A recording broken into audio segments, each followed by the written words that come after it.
A.J. Burnett. And let's do it here in the Bronx. The first pitch is a strike, and we are underway. Just a few moments ago, you heard Buck Showalter, the Orioles manager, talk about the fact that some people have gotten healthy. Maybe that's why the Orioles are playing better. And no better example than Brian Roberts, who, speaking of healthy, he just fouled the ball off his foot and is limping around. But Roberts, this is only his 42nd game of the year. The Orioles had, I think Kim Jones reported on the pregame, 4 other players bat leadoff this year. None of them had the skill sets of Brian Roberts, and he was sorely missed. And this is what he's done over the last 5 seasons. One of the best leadoff hitters in the league. A lot of doubles, a lot of stolen bases. And the 0-2. 1-2. Orioles are 51-86, but under Showalter they are 19-13. He took over on August 3rd. Former Yankee manager, Texas Rangers, Arizona Diamondbacks, and now the Baltimore Orioles. Fouled away. Yeah, before Buck took over, you could see Roberts still limping at the effects of that foul ball off his right foot or right instep. Before Buck Showalter took over, the Orioles, Michael, were probably headed for an historically bad season. During the course of the early part of the year, they were being compared to the '62 Mets, and they were kind of running a neck and neck with that record that the Mets had way back in the days when they were 40-120. And that was the Mets' first year. Yeah, it was. The one bad thing out of the Orioles winning the way they have, they lost the #1 draft pick to the Pirates, it seems like, as Roberts swings and misses. Good breaking ball from A.J. Burnett. Hey, let's look at the game time weather conditions presented by Bigelow Tea. In a word, it's gorgeous. Number 77 is the temperature, humidity 32%. The winds out of the southwest at 6 miles per hour, and the forecast is for sunny skies. So that's a little higher than 77. But 77 is the reading in the city right now, and obviously it's about 90 on the field. Kind of feels like San Diego, doesn't it? Beautiful. Oh, my goodness. But the Yankees haven't lost 10 in a row. Here's Felix PA. There's a strike. You know, only 2 teams in baseball history have lost 10 in a row and gone on to make the playoffs. And the last one to do it was Joe Torre's Atlanta Braves in 1982. But they got off to a great start. Yes. The 0-1. Pitch is high, 1-1 to PA. Felix PA is another one of the players. He missed quite a bit of time this year. He had a muscle detached from a bone in his back, and that took him about 2 or 3 months to recover. And he's playing well since he's come back to the Oriole lineup. There's a strike. Early on, you could tell, at least in the first inning, Burnett has a good fastball and good command of his breaking pitch. Yeah, good breaking pitch to strike out Brian Roberts. The 1-2. Swing and a miss. Another good breaking pitch. 2 batters, 2 strikeouts. And 2 nasty breaking balls. He has one of the better breaking balls in the field. Look at the drop on that one. Straight down, out of the strike zone. Looks like a strike, but then it isn't. Trying to get these left-handed hitters to chase, and PA follows the lead of Roberts. 2 up and 2 strikeouts. So here's Markakis. 8 for his last 26. One of the building blocks for the Orioles. They have him signed to a long-term deal. And there's a strike. If AJ continues to hit the outside corner and then comes back with that breaking ball inside to the lefties, he's going to be tough to handle.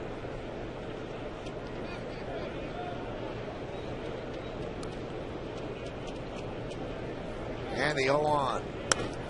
Grounded to short. Cheater. And that's a nice, easy 1-2-3 inning for A.J. Burnett. And the Yankees. Orioles go down in order. Orioles nothing. And the Yankees coming to bat.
but not this time. 0 for 3 with 2 strikeouts. Let's see the Yankees starting lineup, which is presented by Lexus.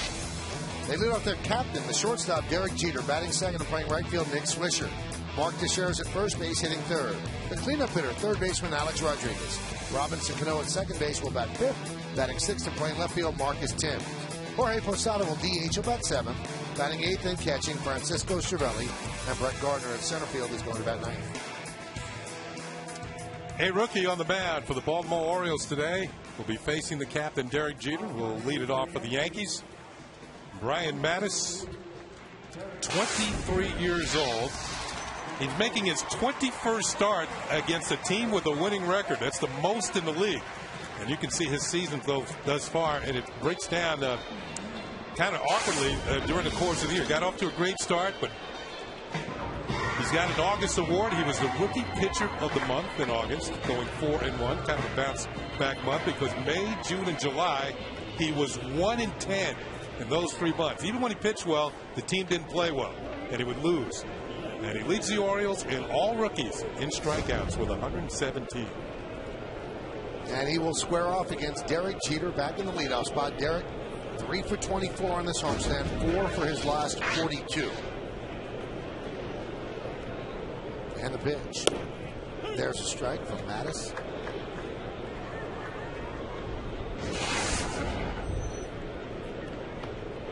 Since the expansion era began in 1961, Yankees 33-26 on Labor Day. The 0-1. There's a strike. 0-2. Home plate umpire is Laz Diaz. I don't think Jeter really liked that call.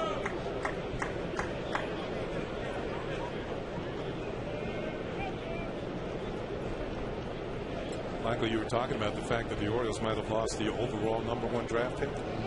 With Wieters catching and Mattis pitching, they're the #1 draft picks in back-to-back years of the Orioles. The 0-2, way outside. Wieters was in 2007 out of Georgia Tech, and Mattis, the pitcher, out of University of San Diego in 2008. And here they are in the big leagues. And the 1-2. Driven into right center field, giving chase on the run is Patterson. He can't get there. It splits the outfielders and goes to the wall, and Jeter picks himself up a double. That is a Jeterian double. Well, it looked like a pitch up and out over the plate. Yeah, Jeter gets on top of this one and runs it up the gap. This is headed for Gap City and right center. And you can see that Patterson is playing a few steps that way, but this is hit so well, he doesn't have a chance. Ball a couple of hops off the wall in right center, and it's a stand-up lead-off double for the Yankee captain, Derek Jeter. And for him, that's hit number 2,897.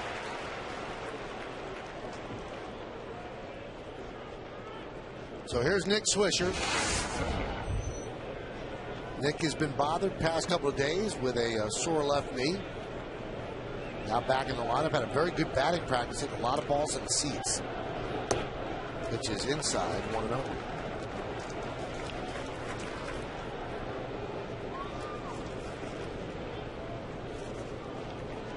Joe Girardi is enjoying the way his team's playing. They did not lose ground yesterday despite the loss, as the Orioles beat the Tampa Bay Rays, and the Red Sox suffered a heartbreaking loss when they allowed 4 runs in the 9th inning to the Chicago White Sox. So the White Sox swept the Red Sox.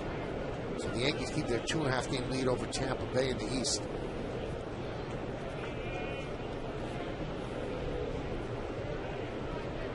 One outside. Yeah, I was watching part of that Oriole game yesterday against Tampa Bay, as well as the Yankees going back and forth, and the Orioles actually lost the lead in that game. And I think early in the year, the game would have been over. They would have lost it. But yesterday came back with a 4-run inning and retook the lead and then held on to beat Tampa Bay. The 2-1. Swing and a miss, 2-2. And they took the series 2 out of 3.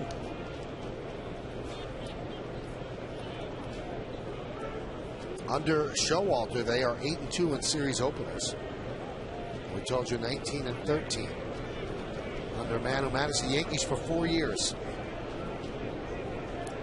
19 years in the Yankee organization as a player and a coach. The 2-2. This is inside.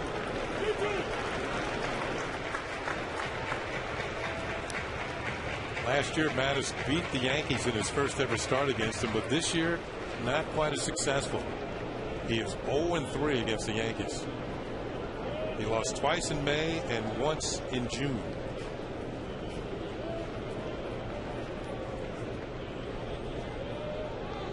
Three-two. Foul back. But check out the defense behind Mattis. And the Orioles defense brought to you by Mercedes.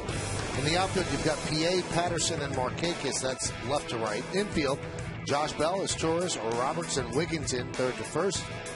Readers behind the plate, and Mattis is on the mound.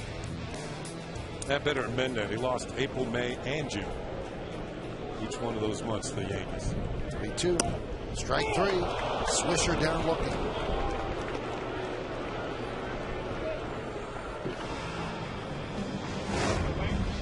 Swisher back in the lineup. He takes one over the outside corner, knee high for call, strike three.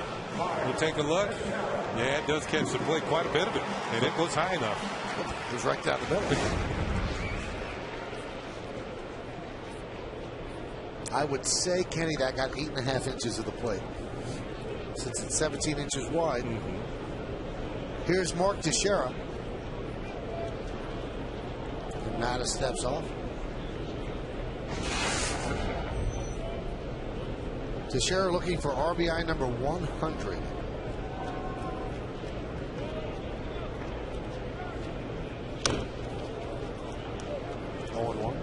He's had a good homestand. 10 hits and 21 at-bats.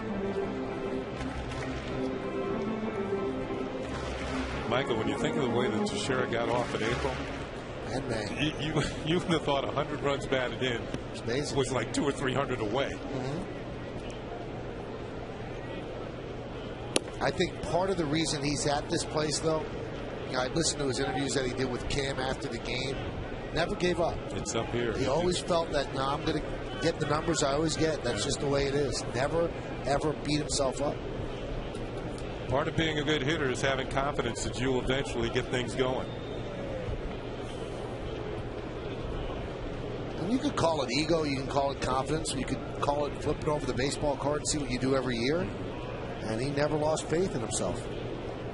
2 months of non-production. And here he is, the 1-1. 2-1.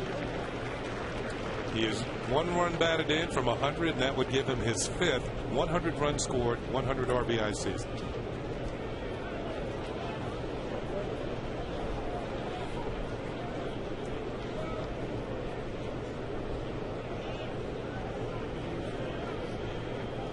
The 2-1.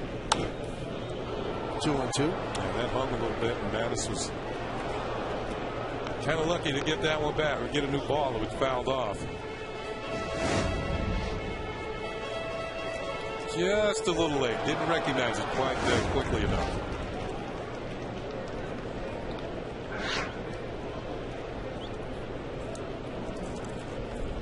Alex Rodriguez on deck.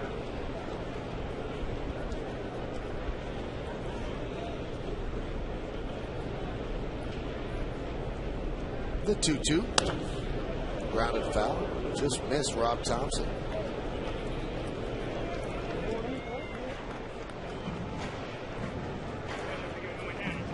Cat-like reflexes on Robbie.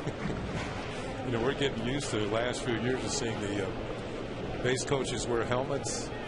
And you got to think about all the years of them not wearing helmets.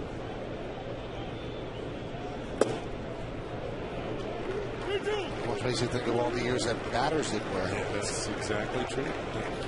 I think batting helmets didn't come into vogue until the early 50s. Ball boys have to wear the batting helmets now too, which is smart. High fly ball, center field. Patterson is there. He'll make the play for the second out.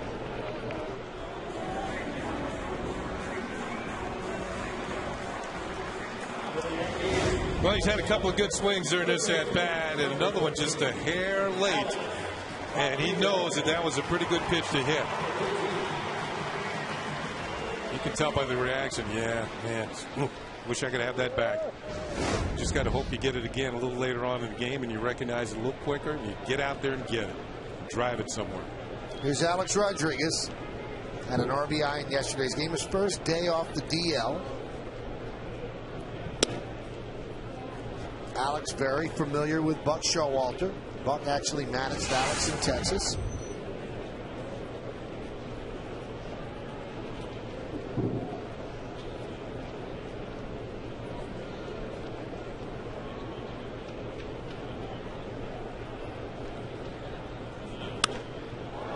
High fly ball, left field.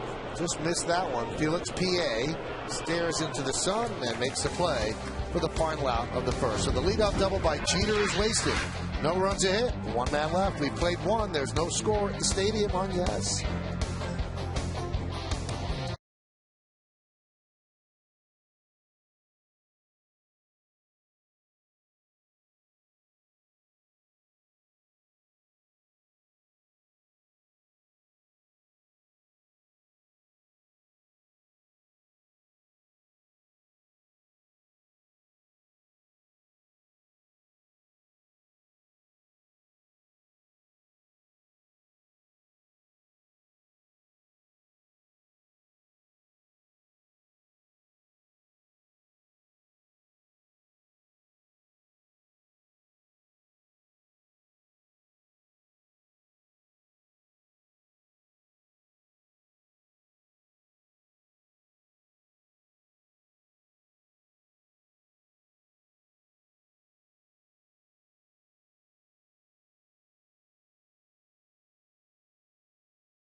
And let's look at the upcoming schedule, brought to you by Cell Express. Enjoy the journey. Finally, a night game.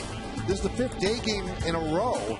But the Orioles will be here tomorrow night, and then Wednesday afternoon back in the day. Thursday is a travel day. Yankees head to Texas, 3 games, and then 3 games against the Rays in St. Pete. Another travel day, Thursday the 16th, and they'll face these same Orioles 3 games at Camden Yards. I hope it's not as hot in Texas as it was the first time through there. So why? My goodness. A.J. Burnett with an impressive first inning. And he struck out 2, retired the side in order, and here's Luke Scott.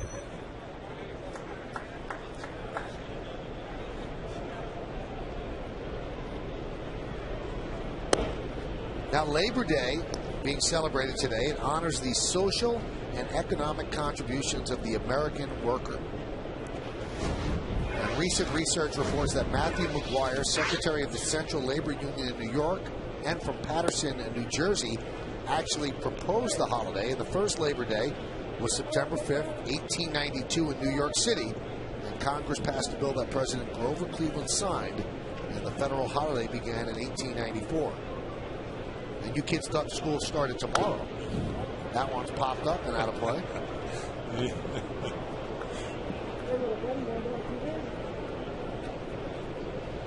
Now, there is something about Labor Day and baseball.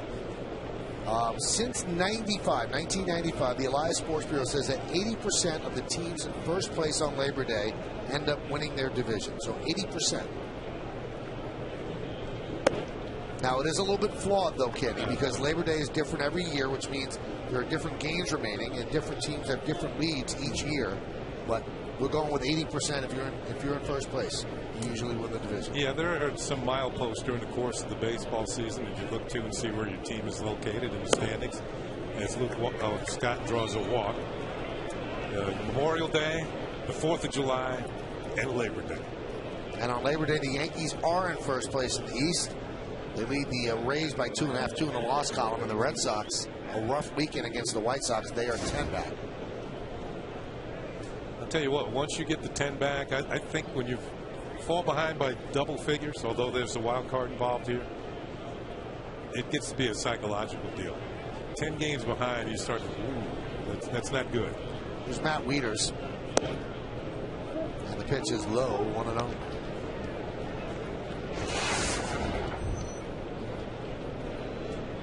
When you start falling behind by 7 games, you got to figure that everything has to go exactly right for you in 1 week. You have to win every game during a week, and your opponents who are in first place, they have to lose all 7 now for you to catch up.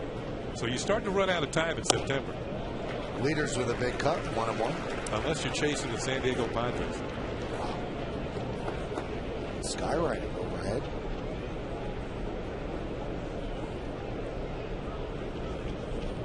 It does say Michael K. It does. Hi, Michael K. Well, I don't know if it says something bad after that. What did it say before it? I don't know. It says, hi, Michael K. Something about Geico. Wow.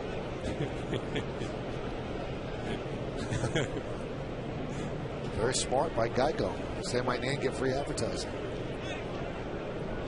Well, they're our sponsors, so they can do it. Oh, they pay. The 2-1. Pitch is outside 3-1. Oh, boy.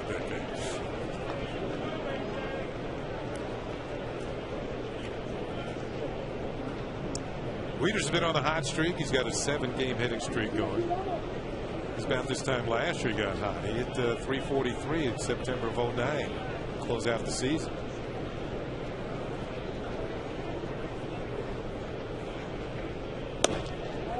And a walk, so a great first inning for AJ, and then he walks the first 2 batters in the second. And these first 2 innings are almost a microcosm of the season. I mean, he looked unhittable in the first inning.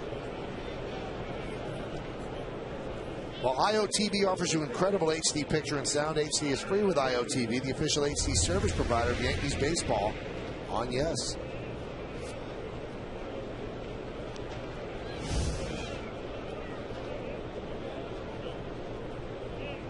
When you break down AJ's season, in April, May, and July, those 3 months, he was combined 9-3.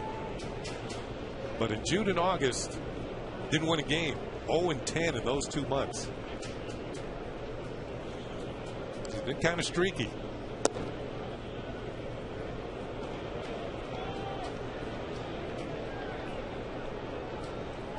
Count 1-0.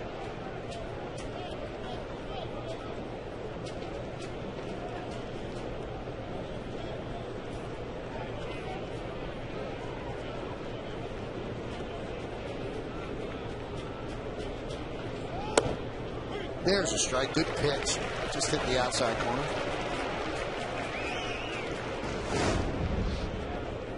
Target by Cervelli, and let's take a look. This is close. In fact, it was a little outside. So AJ got a break on that one. Got the call from Laz Diaz.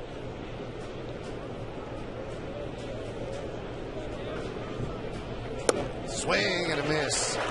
Count 1-2 on Wigginton. And you know what? Now he's forced Wigginton to go after that pitch, and you know, maybe it was the exact same pitch off the plate, but he swung at it for strike 2. See if you can lead him out there once again.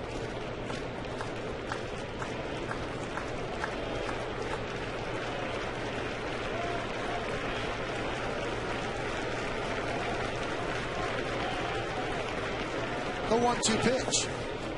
He did try to push the envelope, but Wigginton didn't go out there, so the count 2-2. Yeah, he didn't quite get that one close enough to the strike zone to get Wigginton to chase it. Wigginton, the only all-star for the Orioles this year. Got off to a great start. In fact, when they were struggling, he was about the only guy on the team that was hitting. Made the all-star team. He's got 20 home runs. 4th time in the last 5 years he's had at least 20.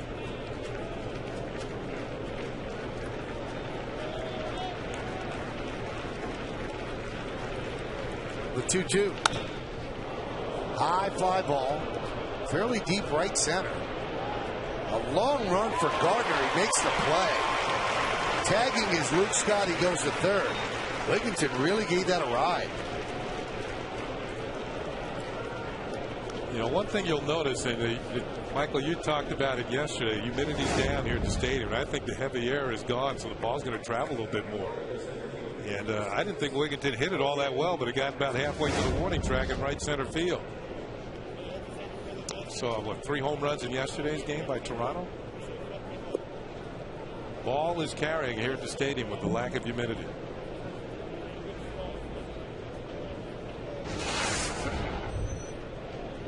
Here's Corey Patterson.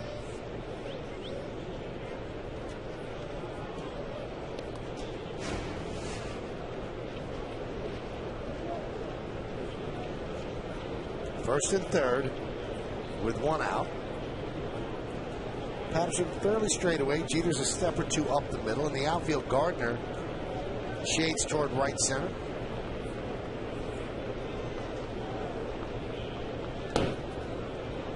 Nice block by Cervelli. We're in the 2nd inning.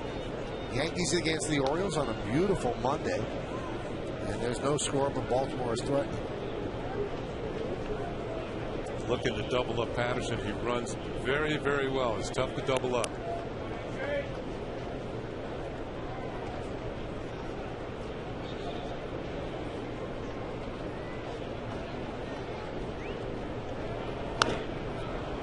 High fly ball, shallow center. Jeter back. He'll make the play, and the run stay put. Good pitch in on the hands. It got Patterson to pop it up in short center field. And certainly too short for the runners to advance. Here's the target, trying to jam him. Even though it leaks a bit back towards the middle, Patterson did not get good wood on it. You saw his reaction. He knows that's not good enough to get the runner in. Jeter with the glasses and the glove, shielding his eyes from the sun. There is not a cloud in, well, I see a few cirrus clouds off in the distance. Oh, that's that Michael K name.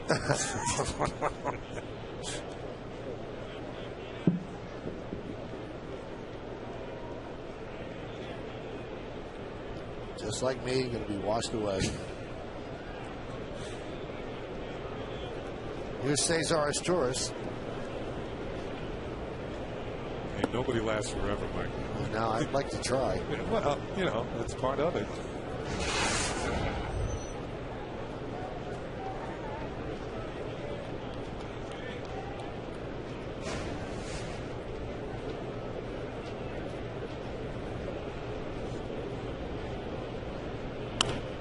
Fouled away.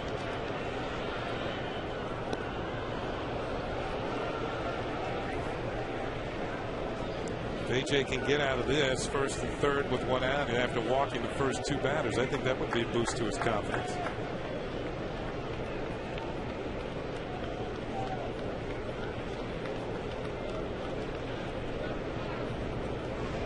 The 1-1. 2-1. Asturias is known primarily as a glove man, and usually see him batting 9th, but it's a rookie, Josh Bell, who draws that assignment today. He's on deck.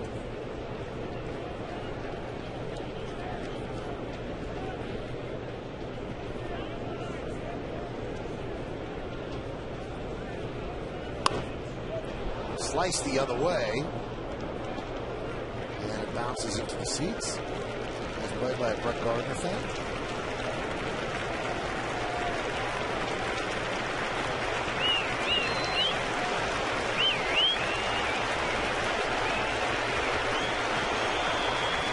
And the fans trying to encourage AJ to get himself out of trouble here in the 2nd.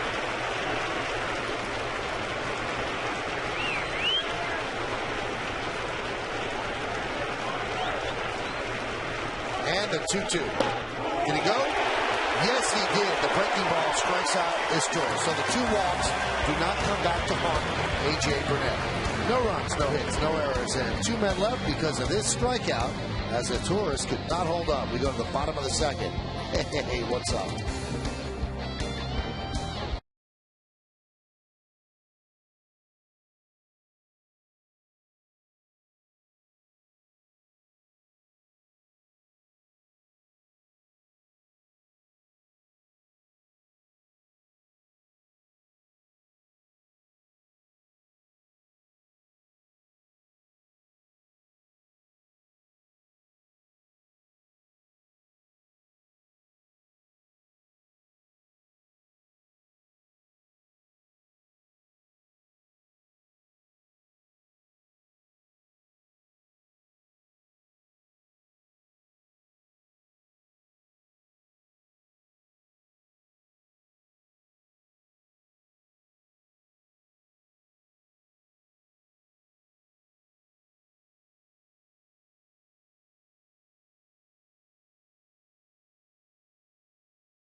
pick the Royals.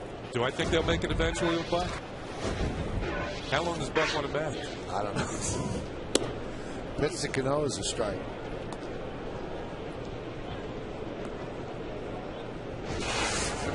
I'll tell you what, they've got a better opportunity with him managing than some of the other guys I thought they had managing recently. That's true. Popped up. First base side. Wigginton is there. One away. And you see it in the way they're playing now. He's not going to take any excuses. And he's not going to take not hustling. You know, Mike Flanagan does the games for Baltimore on TV. He's here this afternoon at the stadium, and he was telling me that sometimes when you take a shot of Buck sitting on the bench, eerily, he looks like Earl Weaver sitting on the bench. And Earl was a lot like that. Earl was a little more demonstrative in his language, but hot shot off the bat of Timms. Josh Bell across the diamond. Why the perfect Buck story? Because we know Buck very well. He managed the Yankees for 4 years, and he built them up to the team that won those championships, he and Gene Michael. But when he got the Oriole job, he's sitting in the Oriole manager's office, and there's a huge picture of Camden Yards, full. A beautiful day. The Orioles are on the field, and Showalter calls in the clubhouse. Guys, I want this picture down tomorrow. The guy goes, it's been up here since the beginning of the first couple of weeks. And he goes, I want it down. And the guy says, can I ask you why? He goes, the bases are loaded against the Orioles. I want that down. That's a negative aspect. And that's Buck Showalter. Here's Jorge Posada. You would have had to put the, paint the uniforms, paint it over with the Orioles with the bases loaded. Count is 0-1. So the picture's down. He's up for about 18 years. 13. 13? 13 straight losing seasons. That's true. But, I mean, Camden Yards is 18, right? 92? 92. Yeah. The 0-1. Count 1-1.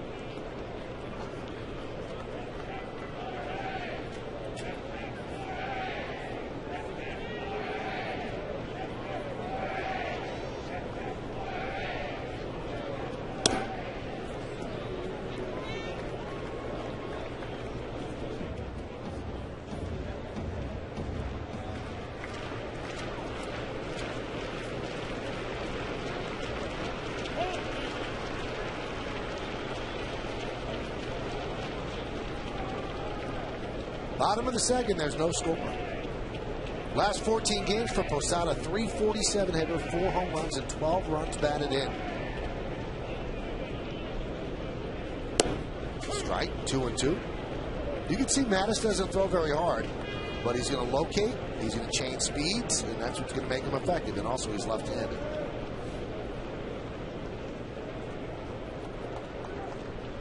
And the 2-2. Breaking ball, strike 3, and Posada is down looking. Well, Mattis has retired 6 in a row. That was a 1-2-3 inning, and he did it on just 8 pitches. We go to the third. No score.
scoreless, and in the top of the third, we always visit with our good friend Kimberly Jones. She's down in the camera well, third base side.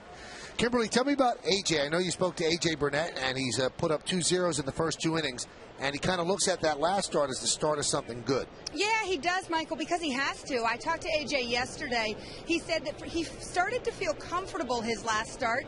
He says, I look at this as a pretty good time of year for me to finally start feeling comfortable. AJ knows what his season has been to this point. We ask him about it all the time. He is always willing to be self-critical, and rightly so, the way this year has gone. He knows it is mind-boggling that he has not been able to string together 2 decent starts as Bell, oh my! Oh, he could not hold on to the ball. Gardner could not hold on to the ball, so Bell gets himself a double. A long run for Gardner, but the contact with the ground caused the fumble, and he gets a nice hand for the effort, Kenny. Yeah, he seemed to have it, but as soon as he hit the turf, the ball will pop out. And Josh Bell's going to have himself a 2-base hit leading off the 3rd inning. And there is A.J. Burnett reacting to the almost catch by Brett Gardner in center field. His first hit for Baltimore. So continue on with that about AJ, Kim. Did he feel he found something in the last start? I think just that comfort level, Michael, and he knows it's mind-boggling to all of us that he can't string together back-to-back wins. But he said, I'm not going to continue to ponder on the season I've had. He said, I'm not saying it's been all good by any means. That one is lofted to left field. Tim's coming on. He's going to have to play it on a couple of hops as Josh Bell will advance to third. So a bloop single by Brian Roberts. And AJ said, I'm not sugarcoating anything. I know the way the season's gone, but there's so much ahead of us. There's time for me to turn it around and make this a great personal season. As a team, we can still win a championship. So he's moving forward, Michael, not looking back. All right, guy who's definitely not looking back is Andy Pettitte. What's the prognosis on Andy? Well, Andy's bullpen went great today. That's obviously good news. On Wednesday, as long as he feels all right tomorrow, he will make a start in the AA playoffs for the Trenton Thunder. Dave Island told me, I hope he's nervous. Andy said, you know, he might be more nervous because he's never faced those minor league hitters. He also says, those kids at AA have had a great season. I don't want to mess it up. Joe Girardi says Andy will be limited to 4 innings or 65 pitches, whichever comes first. And it is likely, Joe said for the first time today, that Andy would require 2 rehab starts. They will hope that that AA team is still in the playoffs or they'll find something else for Andy. But it is likely he would need a second outing and then look at rejoining the Yankees. But as Joe said, if he feels great Wednesday and only needs 1, he only needs 1. We'll take him back. You know, Kenny, I asked Joe yesterday, is it fair to throw a rehabbing Andy Pettitte into a playoff situation in AA and AAA after those guys have fought the whole year for that? And he looked at me and said, if I was a AA player, I think I'd want Andy Pettitte starting for me. Yeah, I've heard of that before, where big league pitchers have actually rehabbed in the minor league playoff games. Now, I know, Kim, that you spoke with Buck Showalter at length for the pregame show. And Buck, when he walked into the stadium today, it was like old home week for him, right? Well, yeah, and what you're not telling everyone, Michael, is you spoke to him at length, too. It was just off camera.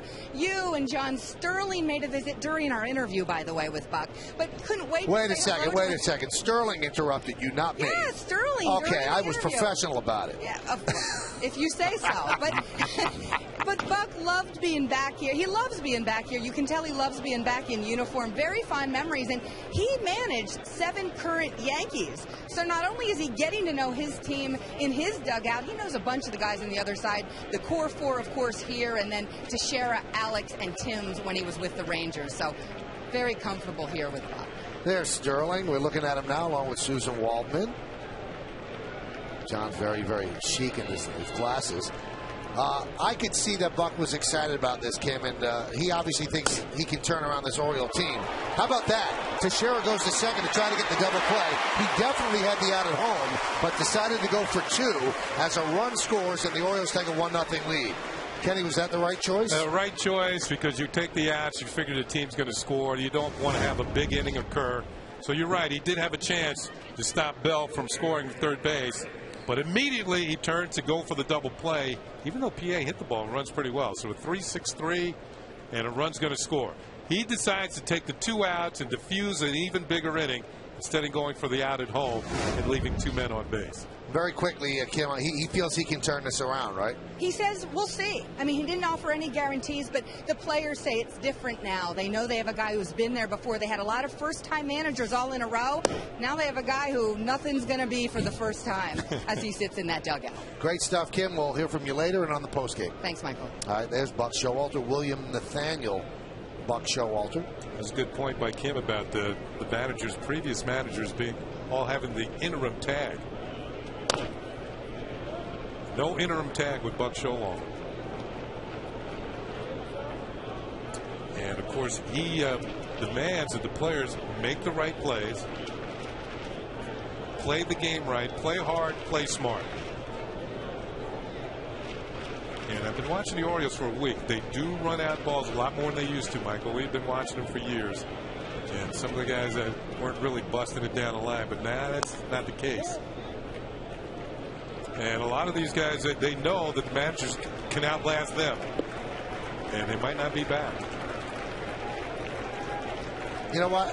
I understand what Buck has done for them, but that's quite an indictment of the players. Exactly. They should be able to play for anybody and play hard. Exactly right. That's disgraceful. I think the difference is that Buck will get in your face about it, as opposed to the other guys who are just not going to do that. Markakis with a ground ball to second. Cano over to Teixeira, and that will do it. But the Orioles get a run on 2 hits, no errors, and nobody left. We go to the bottom of the third. 1-0 O's.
September 6, 1937, Lou Gehrig passes Babe Ruth on the Yankees all-time hits list with his 2,519th career hit.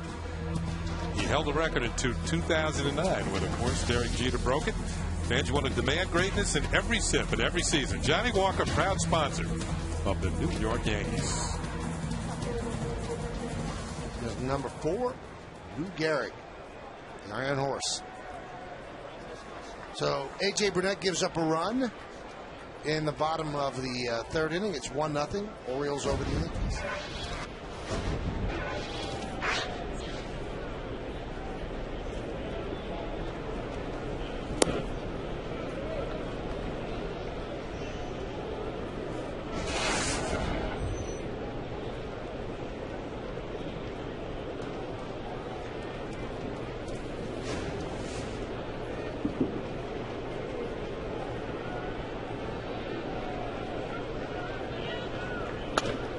Cervelli lines one into center field there. Right there is Patterson for the first out. And Cervelli's been hitting the ball a little bit better lately, but Patterson perfectly situated in center field makes the catch for the out.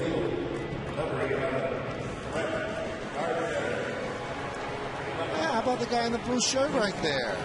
Good old Jack Curry. And then 2 kids over is his wife Pam, his nephew Kyle. His friend's name is Brandon. Brandon, yeah. Or Brent. Oh, Brent? Yeah. So the Curry's just hanging out, watching the game. Pitch to Gardner is low, 1-0.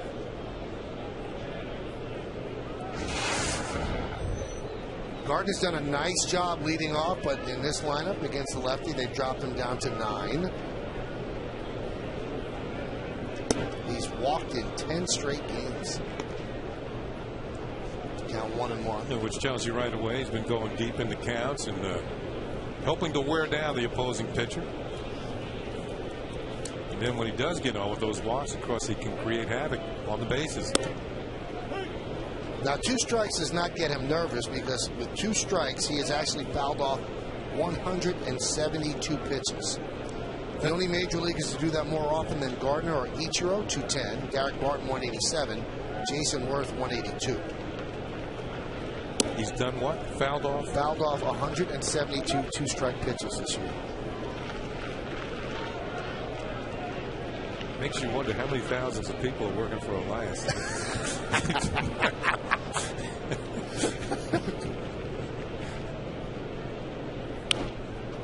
There's one. There's enough. 173.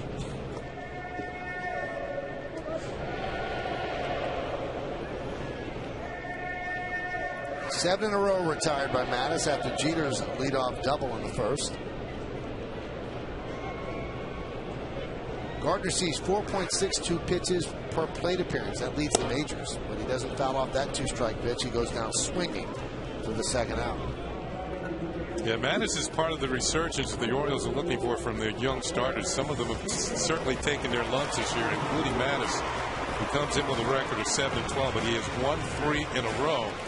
And the Yankees are going to see 3 of their young pitchers in this series. Jake Arrieta is scheduled to pitch tomorrow against CC Sabathia, and then Brad Ferguson gets to start the finale of the series on Wednesday. So these are 3 of the young pitchers that the Orioles helped propel them up the standings in the American League Eastern Division. Here's Derek Jeter. His last time up yesterday, he hit a fly ball to right. You know, kind of a humpback line drive.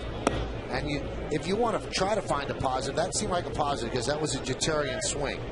And then in the first inning, he built off that and drove a ball to right center, picked up a double. That's the Yankees' only hit in this game.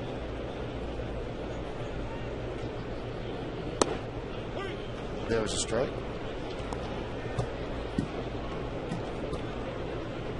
Yeah, during the course of your career, you have to make all kinds of adjustments, and when you're not hitting, you know, something's not working right. You got to look for the right formula to get you going again. You can't continue to do the same thing over and over again.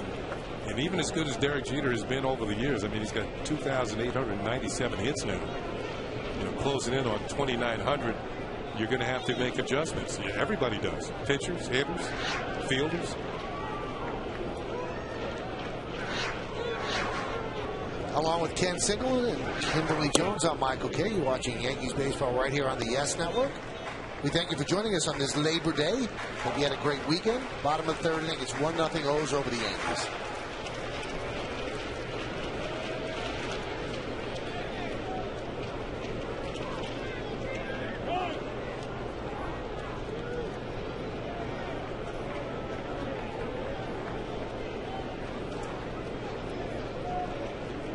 And the 2-2 to Jeter.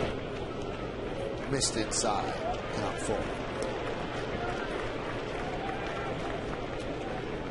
Battle of #1 draft picks. Of course, Mattis is certainly more recent than Derek Jeter, but makes organizations proud when their #1 picks get to the big leagues and produce. 2-2. Hit sharply to short is Torres. And that'll do it. So 9 in a row for Brian Mattis as we go to the 4th inning. Orioles lead the Yankees 1-0 here on Yes.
We'll find that out in the bottom of the inning.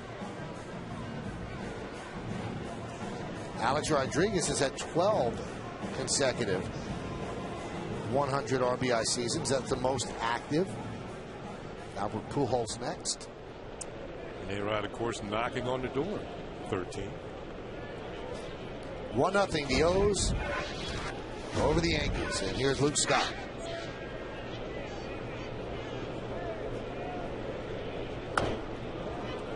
Fouled away. Talked about Baltimore having a winning August for the first time in 13 years. Luke Scott was a big part of that. He had 9 home runs and 20 runs batted in the month of August. He's got a career high 26 homers this year.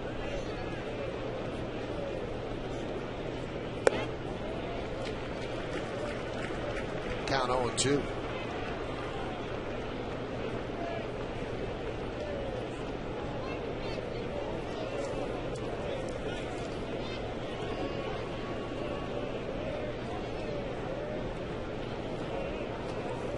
A double, a single, and a double play scored the run for the Orioles in the third inning.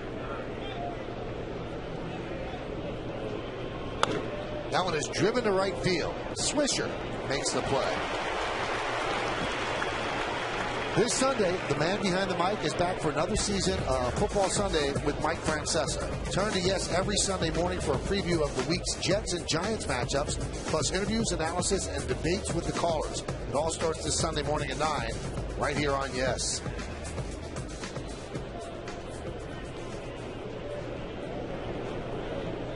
That's a Rivas jersey. Darrelle Revis is back. He signed this morning. 4-year deal. And the Jets are a little bit more complete today. He's going to get about a week's worth of practice. I guess so. Yeah. They open up a week from today. I wonder if everybody else practices, but he gets 2 a day that he missed. They don't do it to Brett Favre. I don't think they're going to do it to him. The 1-0. 1-1.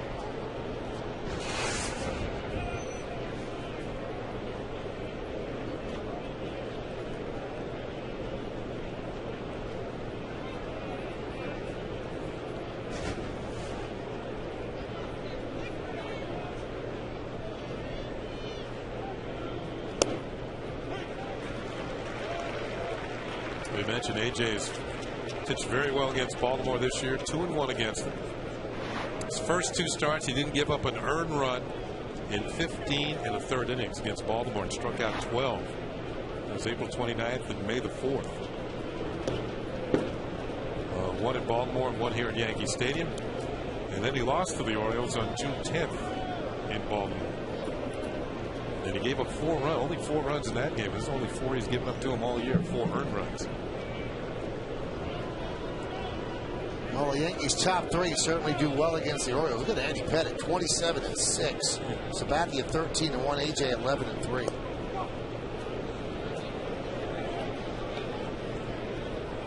Yeah, there's a saying in baseball, when you do so well against a team like Andy has done against Baltimore, that you can just throw your glove out on the mound and you're going to win. 27-6.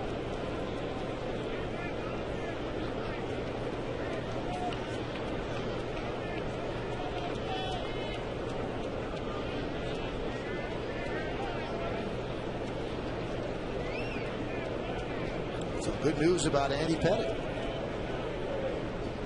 Rehab start on Wednesday. Double-A Trent. I think he'll be facing the New Hampshire Fisher Cats. I wonder if Andy's going to get a scouting report on their ball club. And when Trenton faces the Fisher Cats, you can throw the records out the window. Here's the 3-2. And a walk to Wieters. So Wieters has walked twice.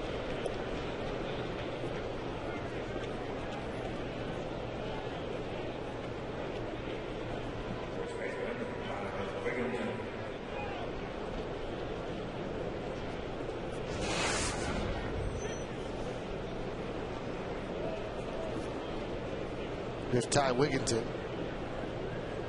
First time up, Andy kept everything away from Wigginton. I should say AJ. Hate him on my Andy. AJ kept everything away from him. See, I got Andy pitching already. He's just waiting on the scouting reports about the Fisher. Yes, you know, like everybody else, I've missed him too. Foul back. I got to ask you, what is a Fisher cat? I think it's a special kind of cat. Yeah, I think it's something that's it's something that just it's something that is in New Hampshire, some sort of animal that walks around the swamps or whatever. Oh. That's what I think it is. All right. You know, we can look that up. The 0-1, 0-2. It might be something that's just made up. Could be. Yeah. But they are a farm team of the Blue Jays.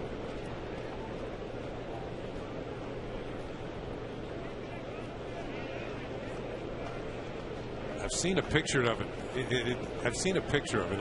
It's nothing you would want to run into in a dark alley. We're told it's something like a weasel. That's what I mean. Well, I've known a lot of weasels. So have I. Some in this booth.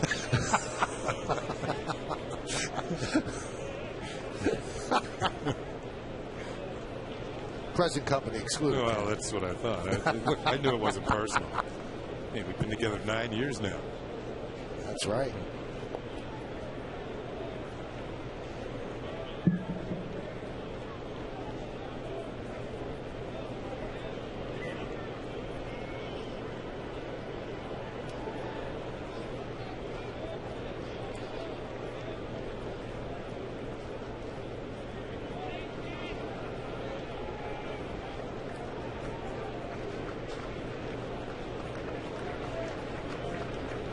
The 1-2. 2-2.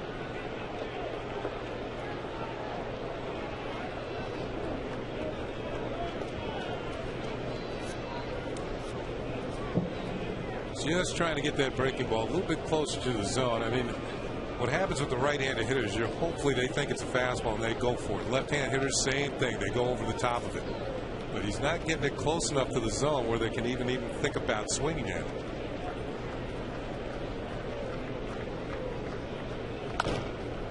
Chop toward third. Alex Rodriguez goes to second one. On to first. Hits a double play around the horn. 5-4-3 as A.J. Burnett works out of the fourth. No runs, no hits, no errors. And because of this DP, nobody left on base. Turned quickly by Cano. We go to the bottom of the fourth. O's 1-0 over the Yanks.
Great partnerships are built on trust. At GE Capital, we prove that every day.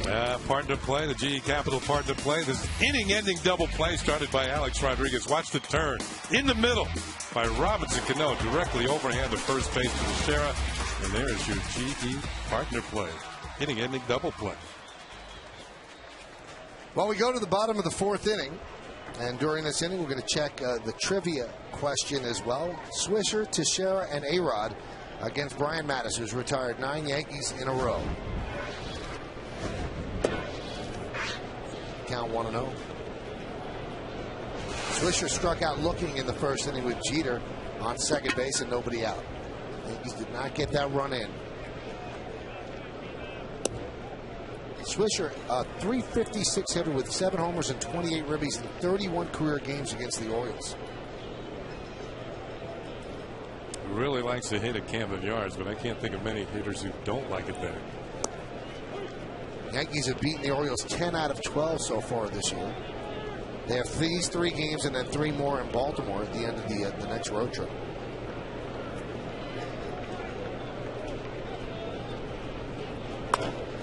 Grounded to third, Josh Bell. 1 away. It's time now for the answer to the New York State Smokers Quit Line Quiz. The question: who are the only 2 players in Major League Baseball history to have 13 straight 100 RBI seasons? Got to be in the Hall of Fame. And the answer is Lou Gehrig and Jimmy Foxx. I would say so. Here's Mark Teixeira. And there's a strike. There's the Iron Horse. A man, a gentleman, a great ball player. High pop-up. Right side.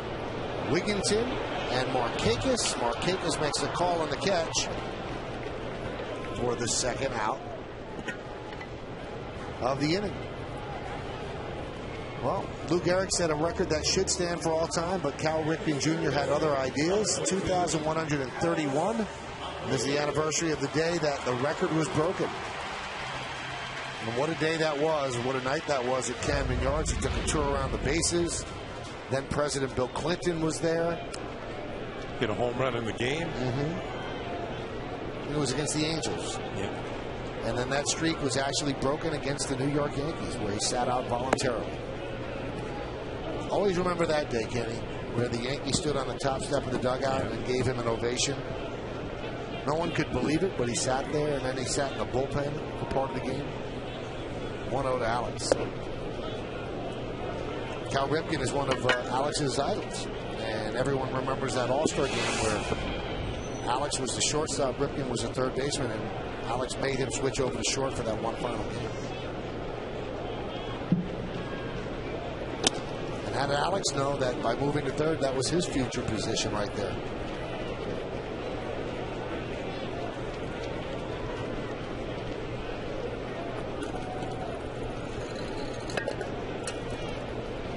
The 2-1. Driven deep to left center field. Going back PA. Still back. Looking up. See ya! A long home run for Alex Rodriguez. His 22nd of the year. His 99th RBI. It's a 1-1 game.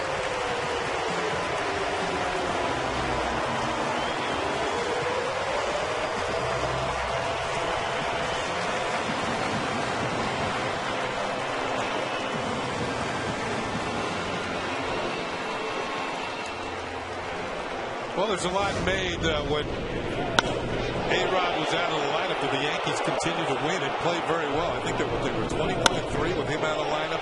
But this is what he brings to the lineup. One swing capability. Either put you ahead or tie a ball game. And right now the game is tied. 22nd home run of the season. Cano swings and misses, going for back-to-back home runs. This is just short of the bleachers. Off the H&R Block side. And the crowd is buzzing. Cano has worn out the Orioles this year. You see A-Rod celebrating his home run. 23 for 48 against Baltimore with 3 home runs. Now, a source of pride for Alex is always his 30 and 100. I think he has a chance. He needs 8 more home runs. You know what? What did he get the 30 and 100 last year? One inning. The 1-1. There's a strike. Here's Tyler, 22. I'm sure he's had 8 and 9 home run months before.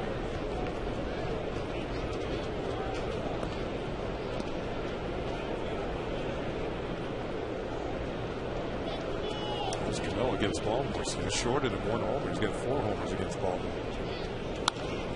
Served into left center field, but PA is there, and that'll do it. But the Yankees tied the score. Alex Rodriguez's first home run off the DL, and it is a beauty. Off the back wall of the Oriole bullpen. A shot, an H.R. block shot. 1-1.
Go inside the mind of the manager with WB Mason presents the Joe Girardi Show as the skipper looks ahead to this weekend series with his potential playoff opponent, the Texas Rangers. That's today after the postgame. And catch an all-new episode Sunday at 7 only on Yes. And there's a strike to Corey Patterson. So the home run by Alex knots things at 1.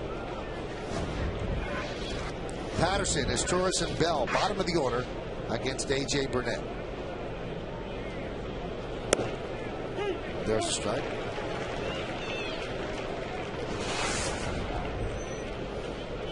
Well, the Orioles set a record this year that no one ever thought that they would set. Not a record that they wanted to set by any stretch of the imagination. That one is driven out into left center. Gardner is there. He'll make the play. They're insured of their 13th straight losing season. And that breaks the franchise record of 12 set by the St. Louis Browns, the forerunners to the Orioles, from 1930 to 1941. And this all started, and the Orioles were, the Yankees' big opponents. They were more of a rival in 1996 and 97 than the Red Sox were. But the bottom dropped out, and it's been all downhill for the Orioles, and that's what Buck Showalter is working against right now. There's a base hit down the right field line. And it kicks off the wall. Esturris is going to go for 2. Nick Swisher will get the ball in. So it's a 1-out double. Now, Buck becoming the manager as we watch his Esturris' hit has kind of put a buzz back in the Baltimore baseball scene as this ball's about a foot fair down the line as Esturris has a 2-base hit. But this time of year, Michael, in Baltimore, they're thinking about the beginning of the football season. Of course, the Jets and the Ravens square off. A week from tonight, Monday Night Football at the new Meadowlands Stadium. Yeah, I opened the paper yesterday morning and I couldn't find anything about the Orioles on the front page.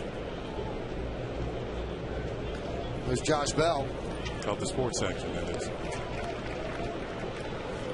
More buzz for the Ravens today as they acquired T.J. Houshmandzadeh.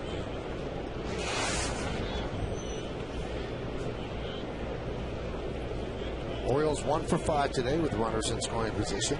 Bell doubled in the third inning.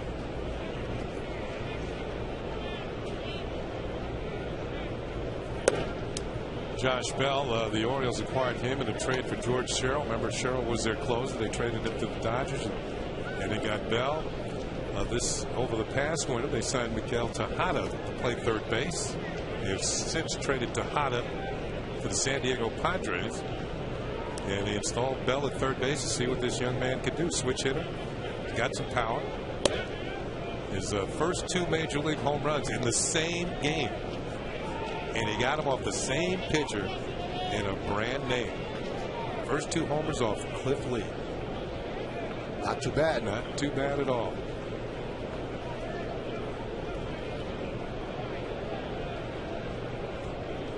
Cliff Lee has strangely labored of late in Texas. He's supposed to start tomorrow. They're skipping over him. He has a sore lower back. Joe Girardi pointed out something to me on the Joe Girardi show, which you'll see after the postgame today. He said, I looked at the numbers, and he has, I think, the second highest innings in the American League. And remember, he missed the first month of the season. So he goes deep into games and takes the ball. 3-1, foul away. Of course, he's coming off a year where he pitched, well, as long as you can pitch. He was in the World Series. Made a couple of starts against the Yankees. And won them both.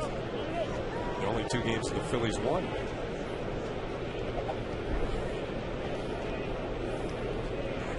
And I think that's one of the more amazing things about the Yankees over the years, Michael, when they've been in the postseason 13 of the last 14 years. I mean, the pitchers have pitched into the postseason year after year after year. And pitchers like Mariano still come back for more. Andy Pettit. 3-2.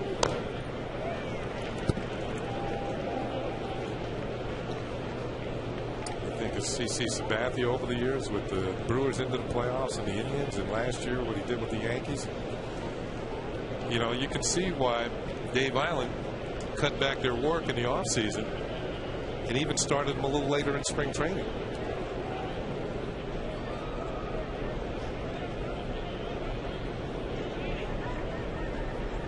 If most of them would know what to do with a 6-month season.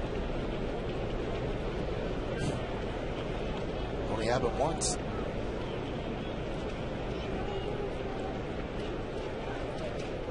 The 3-2. Line drive right at Teixeira. No one was covering. Jeter couldn't get there. The ball was hit so hard. And that's the second out. Here's a line drive at Teixeira, but Jeter knew that his Torres hadn't strayed that far off the bag. There wasn't going to be a play. In fact, his Torres going to get there well before Jeter did. Well, they're both shortstops, but he threw it to the right guy.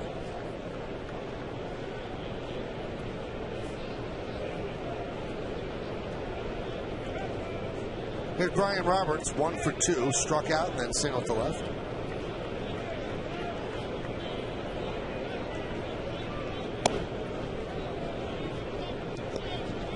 Talked about Roberts being back in the lineup with that base hit. He's now hit the 6 straight games. Lower back problems. Had him on the shelf.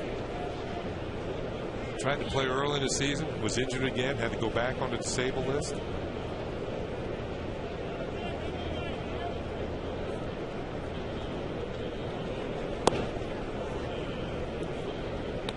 I believe there was a popularity contest among the players on the Orioles that Brian Roberts would win. He's been there the longest time now. When Melvin Moore had been the longest tenured Oriole, then I think it's Roberts.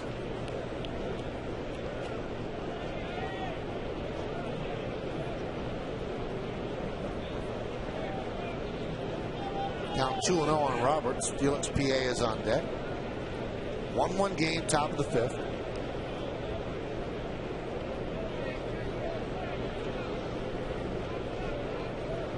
The 2-0. Line drive, base hit to left field. Charging is Timms. He comes up throwing. Here's the throw. It's cut off by Alex. Fires to second. And they get Roberts trying to stretch. But the run does score. It's an RBI single. And that gives the Orioles a 2-1 lead. 1 run, 2 hits, no errors, and nobody left at the end of 4.5. 2 1-0s.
Left field as Torres off the crack of the bat with 2 outs.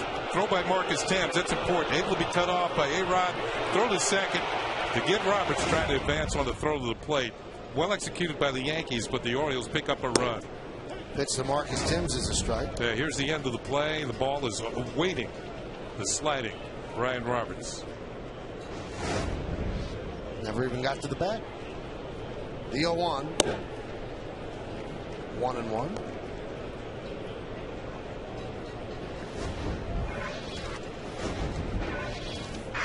Timms grounded sharply to third. That was in the second. And a strike.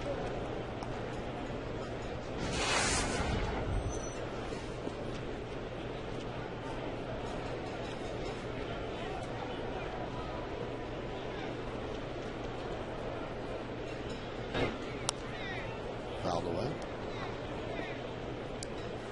Thames has hit 9 of his last 11 starts with 6 home runs. Before the game, he was standing around the batting cage, and Adam Jones of the Orioles came over to talk to him. And Marcus said, I'm trying to fly under the radar. Line drive off the glove of Bell, trickles into left field. And that'll be a base hit for Marcus Timms to lead off the 5th. He hit one hard in Bell's direction in the second inning. Bell made the play. This time, this one almost dragged him into left field. And Bell's a big man. Off the glove. It's not in there. It's not in there. He stares at the glove, but the ball's in left field. It's not the glove's fault. Michael, as you say, it wasn't a glove story on that one. Nope. Nor was it leather and grace. Here's Posada. Timms on first.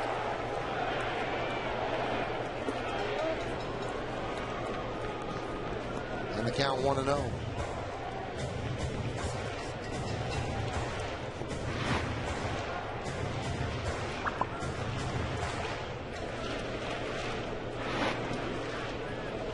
Early in the season, Mattis was working more of a crouch position from the stretch. Now he's a little more straight up and down.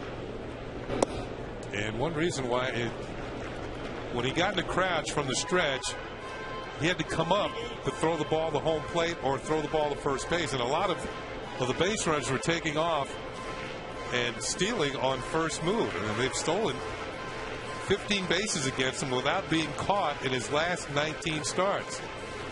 Well, now he's a little more straight up and down, so the base runners cannot read him quite as easily.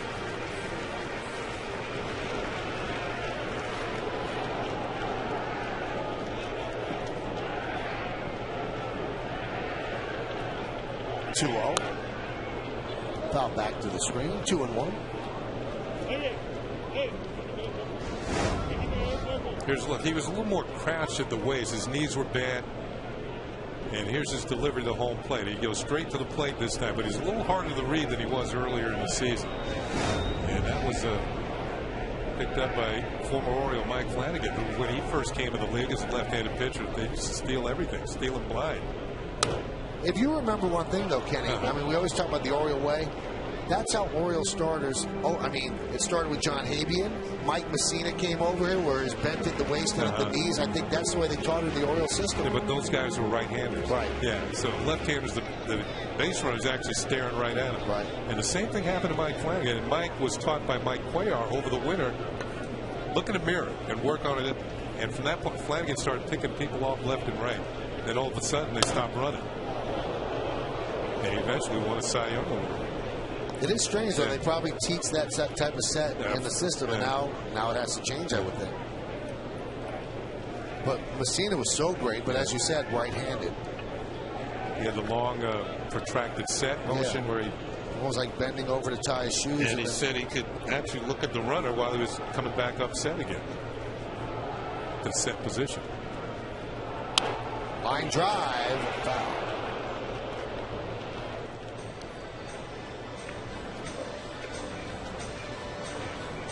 We just had a shot of the pitching coach, Rick Kranitz.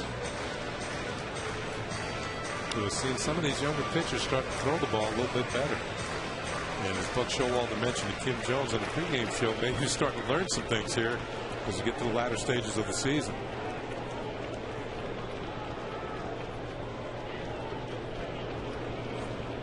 Swing and a miss. There's a changeup. You know what's interesting too, Kenny? You're talking about the coaches, and we'll see this changeup and how Posada swings over the top. Coaches are kind of coaching for their jobs as well. Yeah, that's very true. You know, Buck Showalter over the years, he's had a lot of different people coach for him, and I'm sure a lot of them would like to come back and work under Buck once again. And when Buck joined the Orioles, they kept the coaching staff intact with the exception of Juan Samuel, who had been the interim manager, had been the third base coach. And Juan decided that he didn't want to become a third base coach again. He thought it'd be awkward as the former manager working for Buck. And he's gone down to work with the Orioles organization in the Dominican Republic. Get stopped by Wieters. You know, he's probably right. It probably would have been awkward. I mean, you're the head guy. All of a sudden, you're back at third. But you're right. A lot of these coaches, they are not sure if they're coming back or not.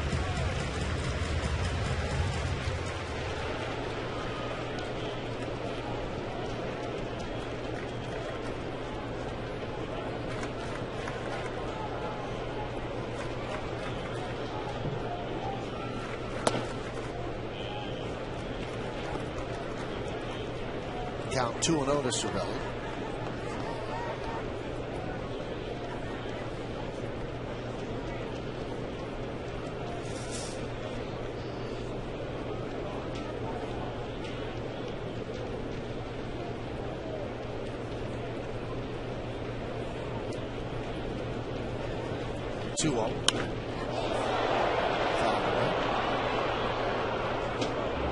Mentioned that Manis has lost 3 times to the Yankees this year.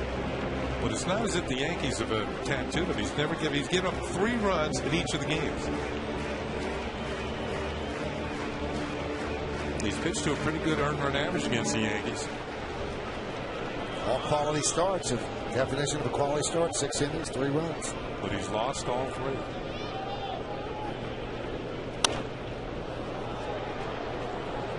We've always spoken about this. I don't quite get the quality start aspect of 4.50 ERA. It's got to be 7 innings. I think they've now changed that, Kenny. Obviously, now that's called a high quality start. 7 innings, 3 runs. It's a high quality hat there.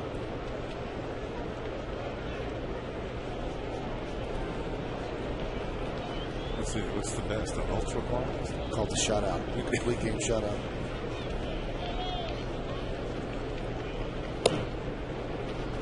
Count 3-2.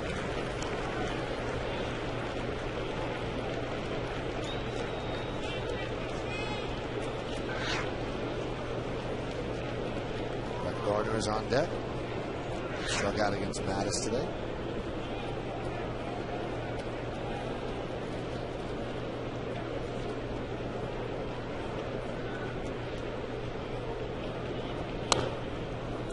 Cervelli is really battling, fouled off that change. Off the end of the bat.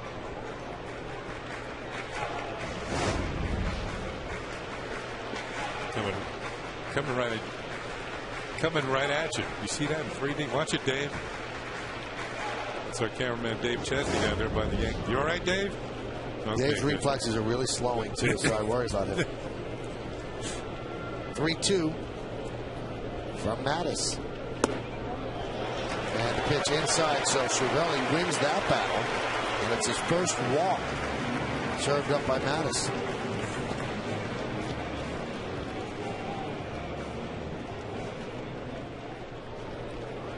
So first and second, that's going to bring up Gardner.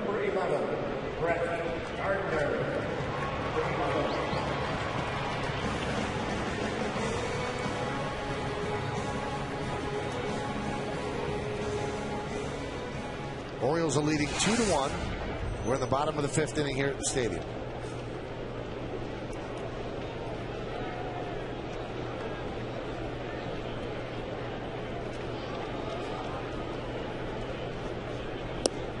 And a strike. Count 0-1. Look, he's going to put his friend sleeping on YouTube. You just know it. Okay, how could you sleep? It's a good game. It's a beautiful day. Hey, you don't know where he was last night. And he should be here. The 0-1. 1-1. Now he's away.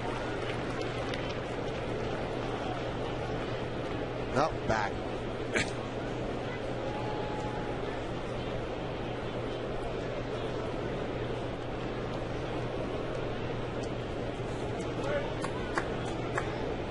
First and second, one out. The 1-1. 1-2. You look at the way the outfield is situated against Gardner. Of course, a lot of teams play him around the left field. You can see PA very shallow. There's always a danger of a ball finding a gap, a line drive. The Yankees looking for their first hit with runners in scoring position today. They're 0 for 3. Jeter's on deck.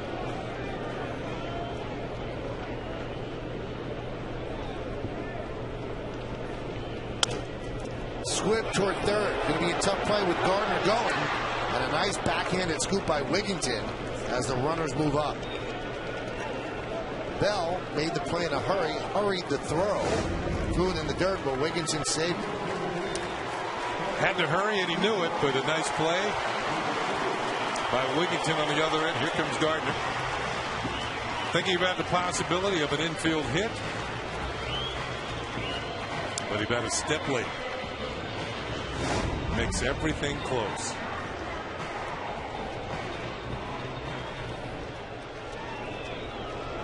Here's Derek Jeter. Derek is 1 for 2 today. He doubled to right center. That was in the first inning. His 4th hit of this homestand. Then he grounded out to short, so he is 4 for 26 on the stand. Yankees have an opportunity to take the lead here with a hit.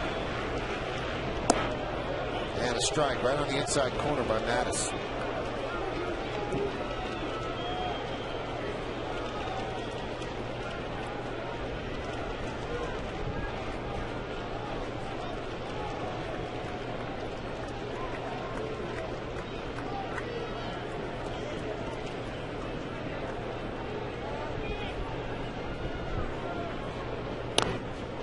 That one's fouled off. He tried to check his swing. And Mattis keeping the first 2 pitches in on the hands of Jeter.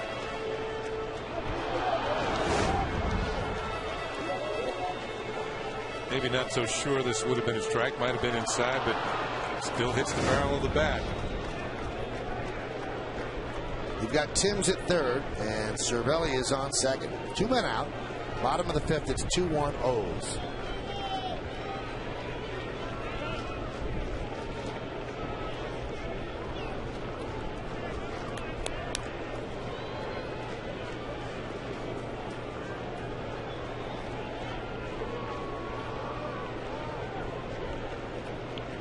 And the pitch.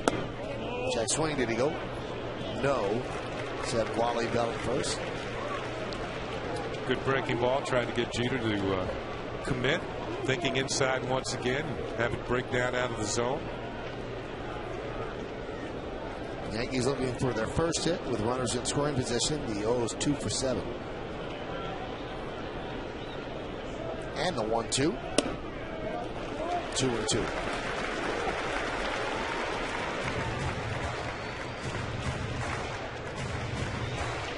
Been consistent with the speed of his fastball with upper 80s. Now, I don't think many of them touched 90 today. Seen 88, 89.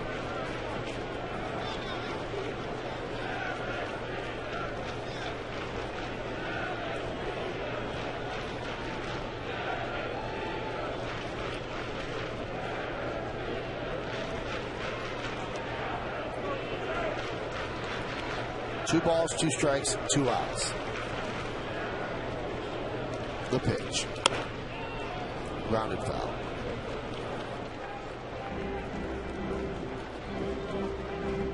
'83 pitches for Mattis. Oriole bullpen, they carry 7 pitchers, 5 righties and 2 lefties. And I'm sure the bullpen will come into play. They don't want to push this young man that high into a pitch count of 120. Especially as you're getting down to the latter stages of the season.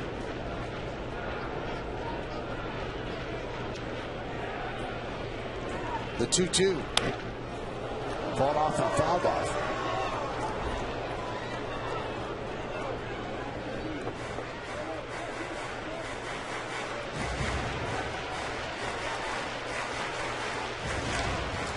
You know, they're trying to keep the ball in, and I think they're contemplating, should we go away? You got a changeup that he's used successfully to several of the Yankee hitters. Then in a way, you're going against your own game plan of trying to power the ball inside on Jeter. And just because he's fouled somebody off, you want to just change the look on one pitch, but you want to be sure you can execute.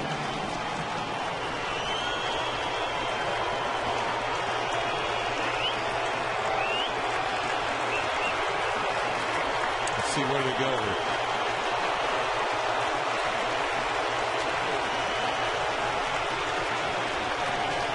The 2-2. And it was a changeup. I only had one problem with the way that pitch was executed. I thought Weeder set up a little too early. And the reason why I say that, because you have a catcher at second base, Cervelli, who can see that sort of thing. Everything else had been inside. But when you set up somewhere else and too early, it gives you an indication of what the pitch is going to be. It's going to be a changeup. This will be the 8th pitch of the at-bat. The 2-2. Grabbed there by Bell. And another one in the dirt, and another beautiful backhanded scoop by Wigginton to really save the Orioles bacon in that inning. For the Yankees, no runs a hit, no errors, and 2 men left. Jeter's trying to beat it out, but it wasn't to be as we go to the 6th.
Sports is brought to you in part by Subway Restaurants. Build your better breakfast and grab lunch too. By Heineken Light, see the light. And by Avis, the official rental car company of the New York Yankees.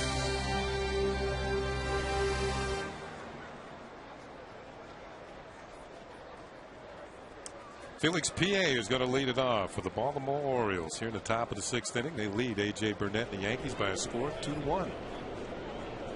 It'll be Felix PA, Nick Markakis, and Luke Scott here in the 6th inning. 2-4-0, leading 1-3-0. That was a nice play by the third baseman Josh Bell to take a hit away from Jeter, which would have been 2 runs for the Yankees. Hot shot up the middle, a base hit for Felix PA.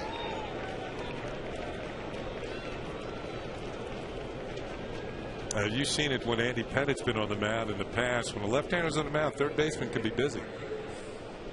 A lot of pull ground balls in that direction, and Josh Bell had several hit his direction that inning.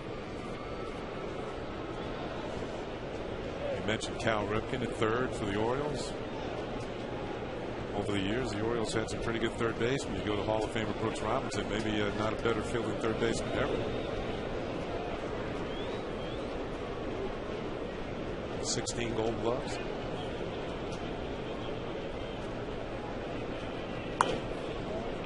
Markakis fouls it away.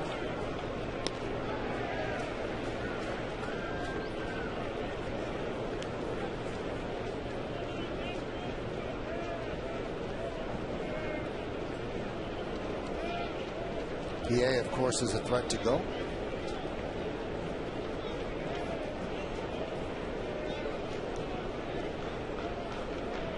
One of the scouting reports on Burnett is the fact that he does not hold runners particularly well, and we've seen just about every team, when they get somebody on with some decent speed, they're thinking about second base. Pressure is on.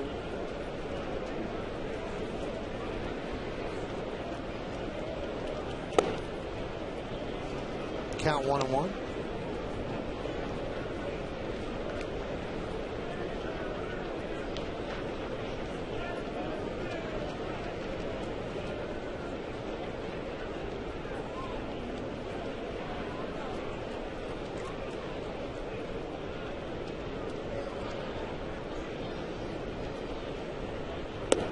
There's a strike back to a breaking ball.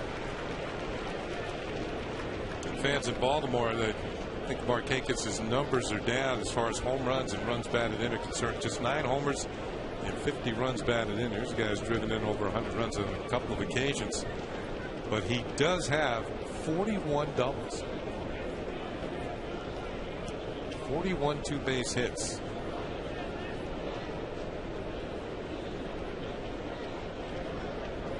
And that gives him 4 straight years of 40 doubles or more.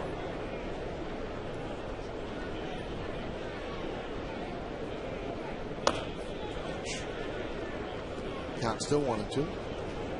Candy, this is it. This is kind of the official end of summer, Labor Day. Yeah. Weather's been a little cooler. Feels like fall. Starting to close down the swimming pools. School begins. I know there's a lot of kids out there who don't want to hear that. I hope you didn't surprise them with it. I'm sure they got all their school supplies. Their pencils are all sharpened. End of summer parties. 1-2. Well, it always seems to go fast, and that's certainly the case. And you know, when you keep your calendar on a baseball calendar, you just mark the games off, and summer flies by. And it's one of the beauties of the sport, and also one of the drawbacks. It seems like you're marking away days of your life, but here we are heading toward fall. Gee, how melancholy can you be? That's deep. Yeah, that's the 2-2. Oh my goodness. Don't worry, folks. The season will begin again next year. That'll snap everybody out of their happiness.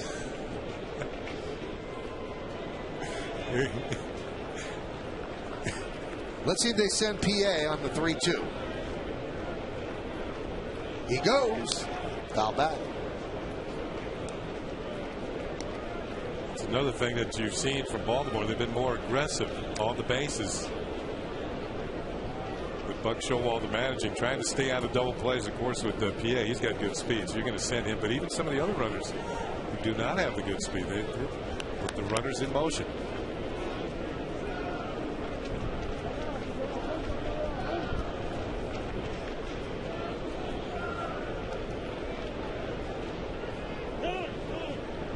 Time.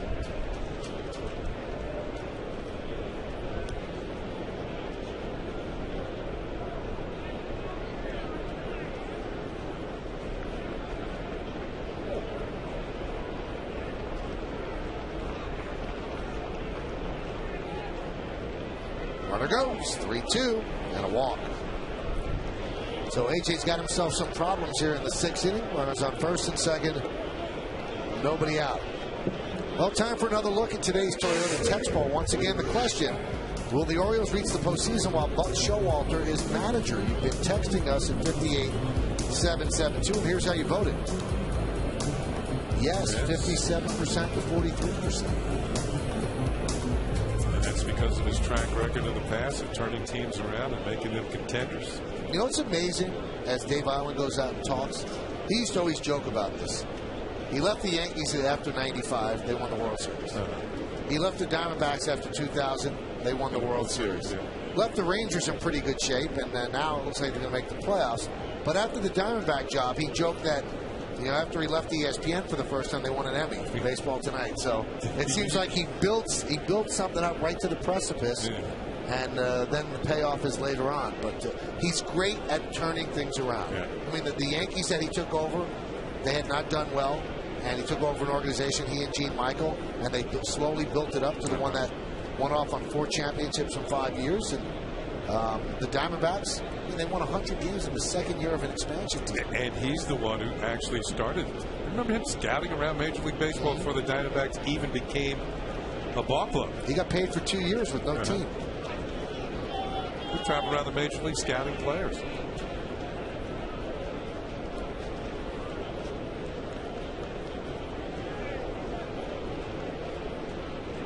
So, A.J. Burnett has got himself in a jam. He's got to get out of it. Here's Luke Scott, first and second, nobody out. Pitch upstairs, and the Yankees get their bullpen busy as David Robertson begins to throw. Luke Scott has been one of the hottest hitters in the Orioles. I mentioned it earlier, but one thing, he's got all these home runs. 26 homers, only 64 runs batted in. He's only hitting 191 with runners in scoring position.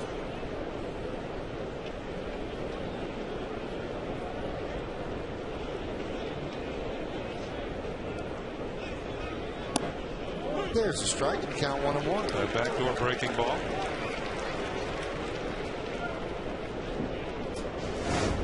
Backdoor means it's going to come over the outside corner and drop in. Sort of like the back door.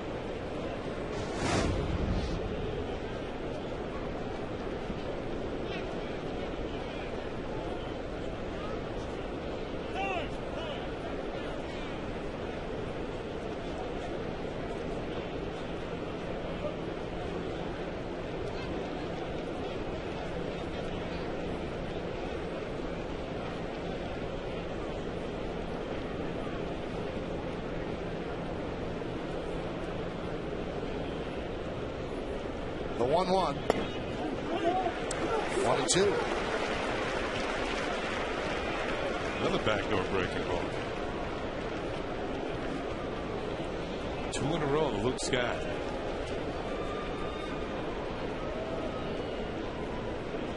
It's been the favorite entrance to the strike zone in these last couple of pitches.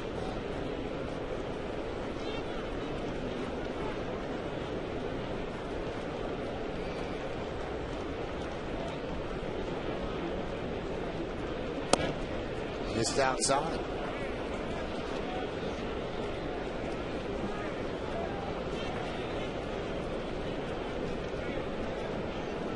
Get to certain parts of a tight ball game, and there are little keys to situations. And you got the cleanup hitter up for the Baltimore Orioles with 2 men on and nobody out. They're trying to build an inning, and AJ is trying to stall it. 2-2. Gets past Cervelli, both runners will move up.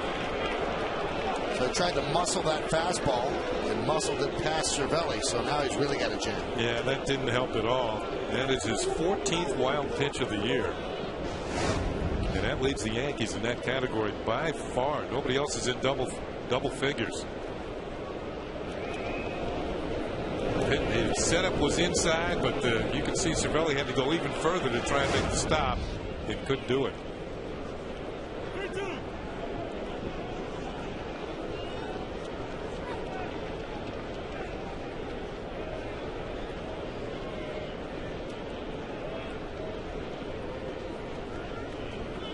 Swing and a miss. Big strikeout for A.J. Burnett as he strikes out Luke Scott for the first out. Let's take a look at how they did it. Pitch by pitch, brought to you by Suzuki Kazashi. Let's take a look at the sequence. Fastball misses up and away. There's that breaking ball on the outside corner. Drops it in there again, 2 in a row. Another one, tried it, missed 2 and 2. There's the wild pitch. Full count now.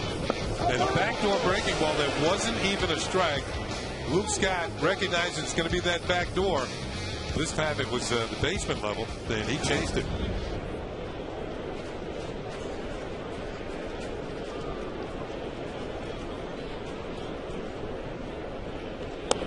There's a strike.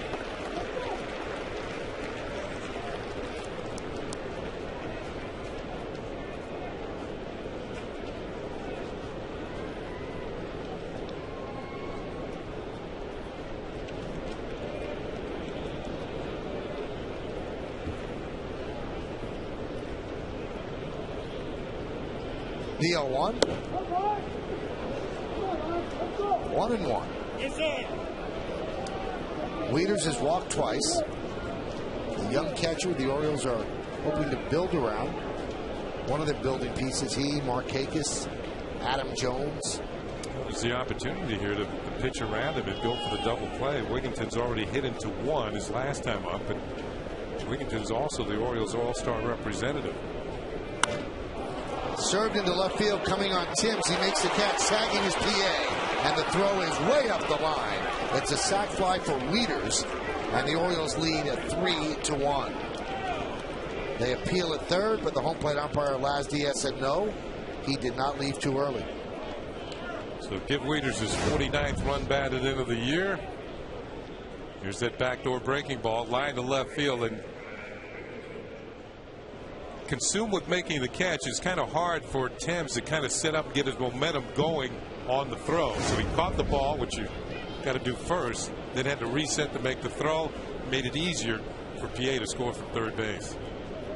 Wieters picks up his 49th run batted in. And that brings up Wigginton.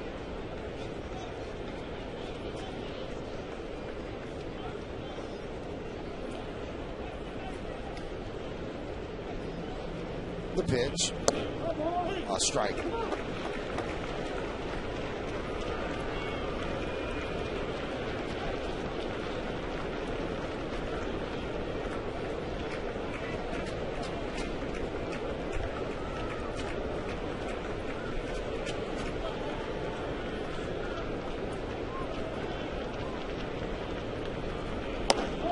Good fastball for a strike, count 0-2. 20 pitches this inning for A.J. Burnett. PA started with a single, then Markakis walked, then they moved up on a wild pitch. Luke Scott struck out, Matt Wieters with a sac fly to left. Runner at second with 2 outs.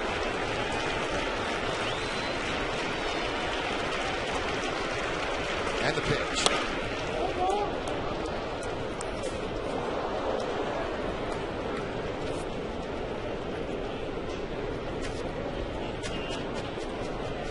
A lot of people thought that Wigginton would not make it through the whole season with Baltimore. He was certainly admired for the season that he's had, and a lot of other teams were thinking about him around the trade deadline, but the Orioles decided to hold on to him.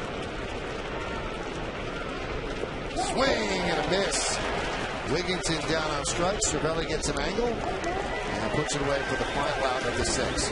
1 run, 1 hit, and 1 left. The end of 5.5, 3-1 Orioles.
attend postseason by reserving your 2011 season tickets. Come to the Gate 4 suite entrance at Yankee Stadium between 7:30 a.m. and 3 p.m. tomorrow, September 7th, for an exciting preview event, and select your 2011 season tickets in person. For more information, call 212-YANKEES or visit Yankees.com. Yankees down 3-1. Nick Swisher leads off against Brian Madison. The first pitch is high.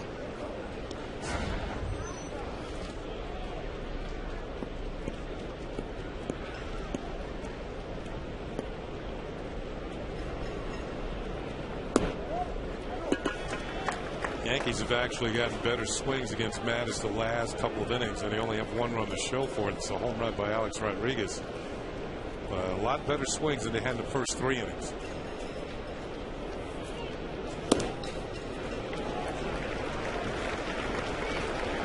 Count 3-0.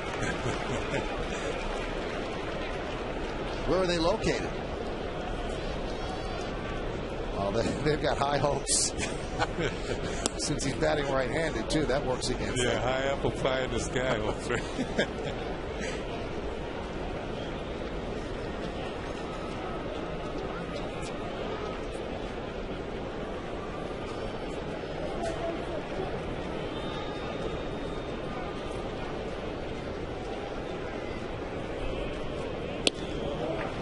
pitch outside, so Swisher works a walk. Yeah, second straight inning with a walk by Mattis, and certainly Orioles well aware he might be getting a little tired here. Pitch count up to 92. Now for the Yankees, first baseman, number 25, Mark Teixeira. Number 25.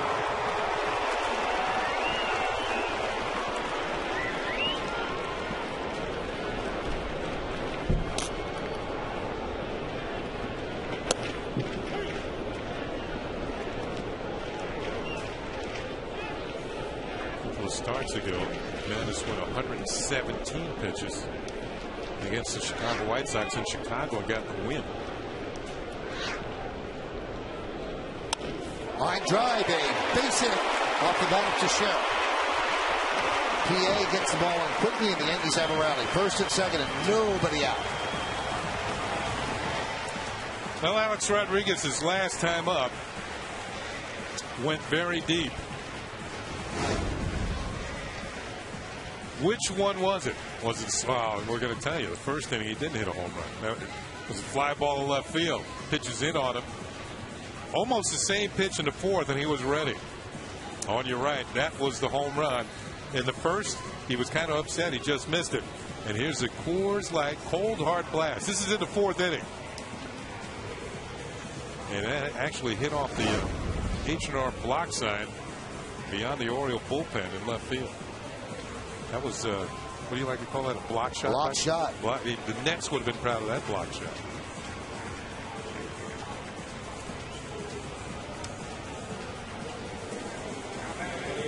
Matt Albers is up in the bullpen.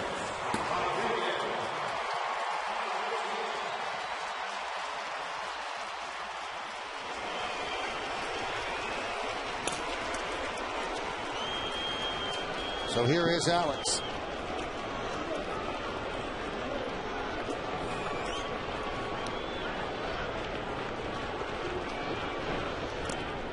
And that one gets away from Wieters, allowing both runners to move up. Now, Kenny, let's manage. If you buck Showalter, do you walk A-Rod? Set up the double play with Cano. Well, you already got the tying runs in scoring position. You're going to put the winning run on base, or the potential winning run? Here's a very wild pitch, and maybe yet another indication that Mattis is tiring. You can see the runner's going to move up easily on this, not even a play. Swisher moves the third to Share the second. They're going to pitch to him. They're going to pitch carefully. Let's put it that way. Infielder's back, so they'll give up the run on the ground ball. High fly ball to right field. That's going to score a run. Markakis makes the catch. Tagging is Swisher. He'll score. Teixeira moves the third. It's A-Rod's 100th run batted in. And the Yankees now trail 3-2. So what is that now? 14 different seasons with 100 RBIs. And 13 I think he's the only one ever to do 14. Wow. So a productive out. Not only does he get one run in, he moves Teixeira over the third with one out.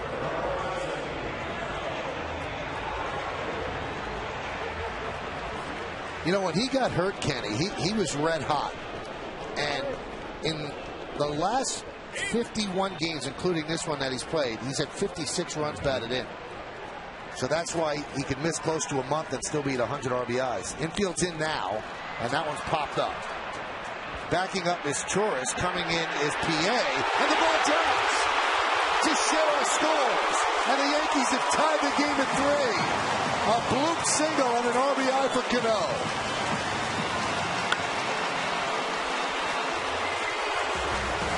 Wow. Teixeira scores. And to me, this is the left fielder's ball all the way. Especially with the infield in. Exactly, because the infield's in. As Torres going back. It's the left fielder's ball. PA should have called this a long time ago. He's coming in to play is much easier for him, as his Torres can't make the play. And I don't know if there what kind of communication there was, but if there was any, it was not much, as the tying run is scored. Here's Marcus Timms. Pitch is high. And when that ball went up, you thought, well, certainly that's not deep enough to score a run. But the ball was not caught. And Cano gets himself a base hit, yet another RBI against Baltimore.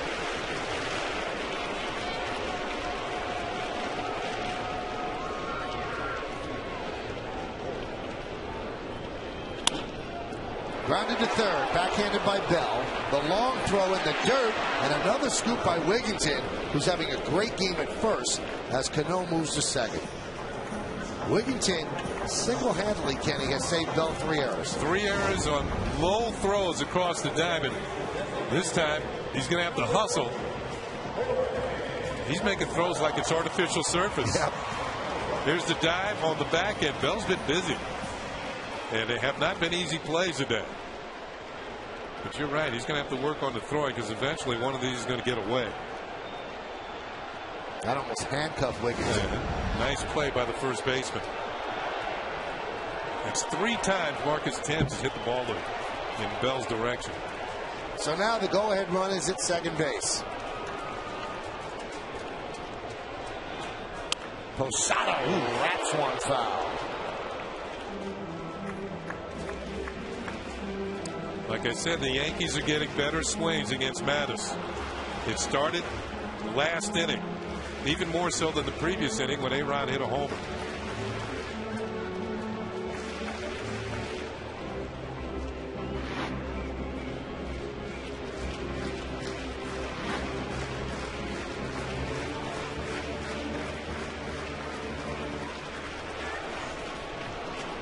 So A.J. Burnett now has a second chance at a win. There's a breaking ball. That was a good one.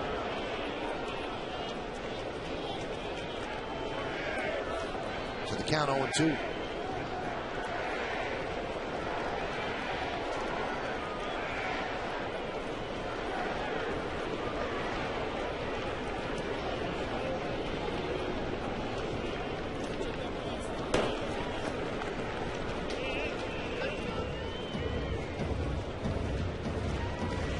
Leadoff walk by Mattis opened the door. It always seems to. The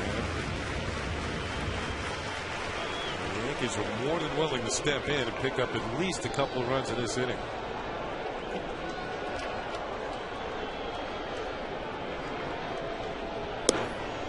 Pitch is high.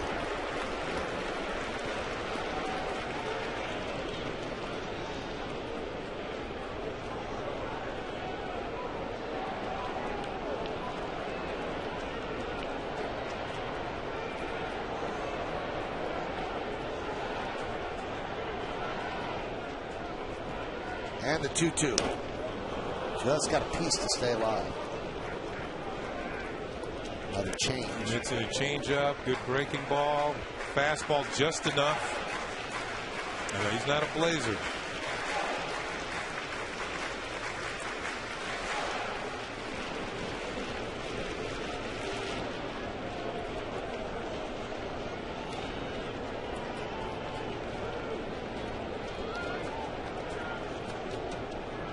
2-2. One thing I noticed watching Buck Showalter with this team, he's quite often he will consult with the coaches during the course of the game. Remember, he's learning this team. Before he took over, he watched a few games. Juan Samuel was managing the team. Buck had very little knowledge, or at least firsthand knowledge, of the Orioles and their organization.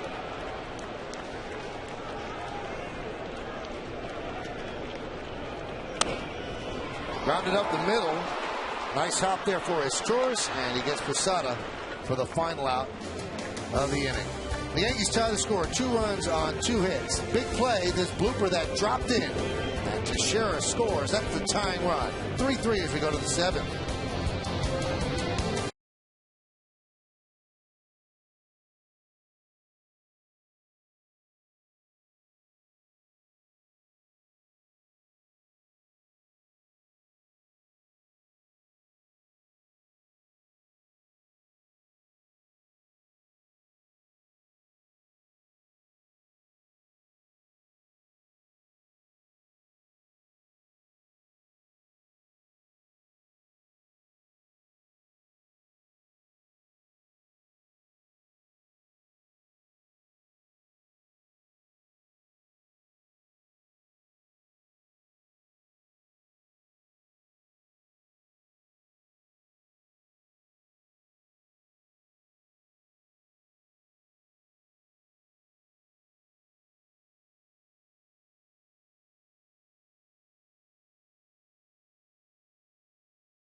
Game 2 of this 3-game series. Complete coverage starts at 6 with batting practice today.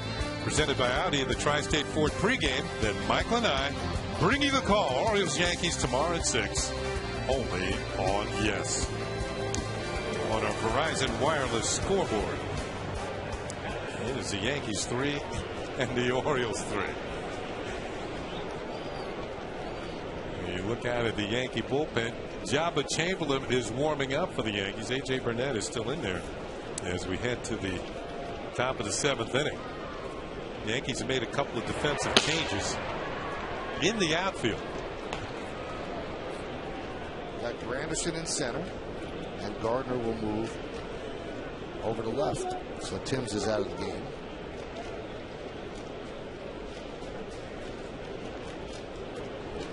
And A.J. Burnett still in there to face the bottom of the order. And Patterson lines one into left field in front of Gardner for a base hit.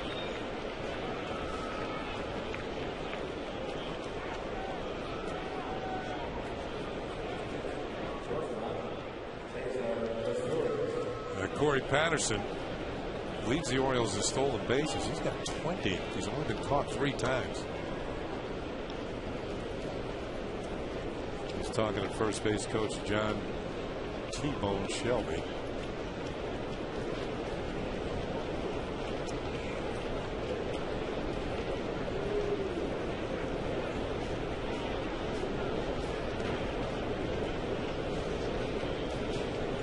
There's John Shelby, big Reggie Jackson fan. I think I told the story a few years back, although Bone was out there today talking to Reggie behind the batting cage.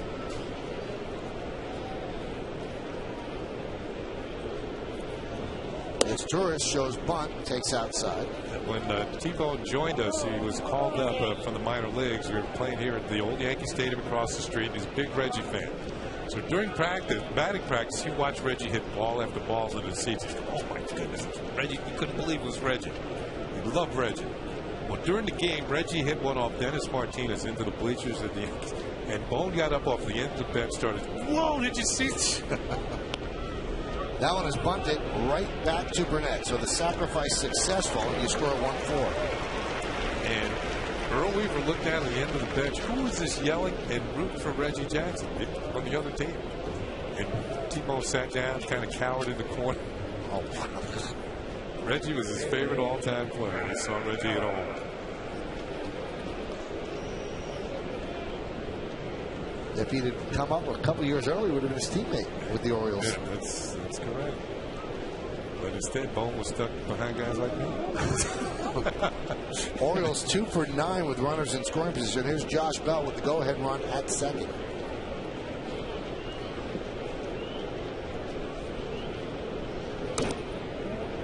You know, you mentioned this to me. We were talking off the air, Kenny. Yesterday, the O's had a lead against Tampa Bay. Yeah. And then they lost the lead.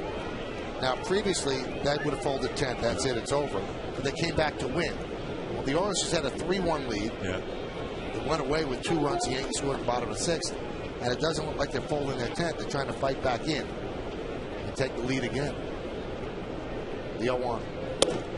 Well, Septembers have not been Septembers to remember for the Orioles over the last few seasons. A couple of years ago, I think they were 4-32 to close out the year. That is hard to do when you think about it. You know, usually other teams make errors and they give you a game. They couldn't even pick the ones the other team wanted to give them. So it's see how hard they played this month under Buck Showalter. High fly ball left field. Gardner makes the play. 2 away.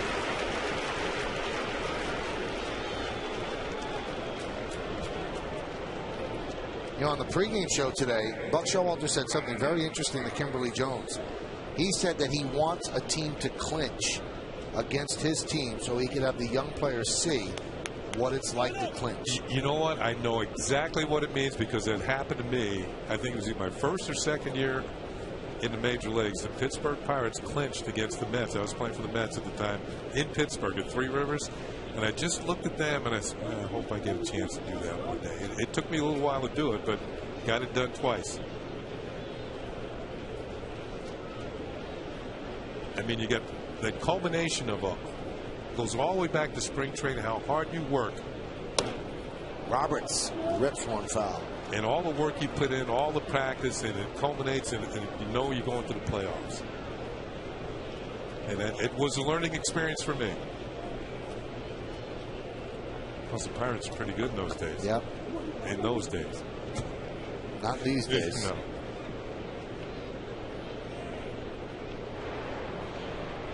Boone Logan and Jabba Chamberlain up in the bullpen. The 0-1. I also remember Willie Stargell hit one in the upper deck at Three Rivers, and I'm thinking, am I ever going to hit a ball that far? But you didn't jump up like T-Bone. No, I did not. In fact, I hurt my neck. I was looking at it. Man, did he crush that ball. Top of the 7th. It's a 3-3 game. Yankees and the O's. Count 2-1.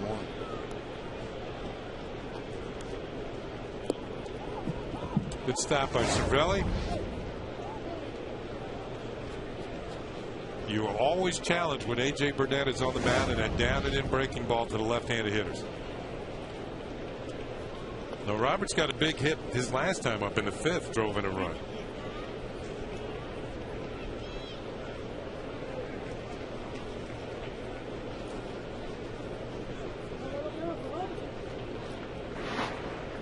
.62 strikes, 41 balls.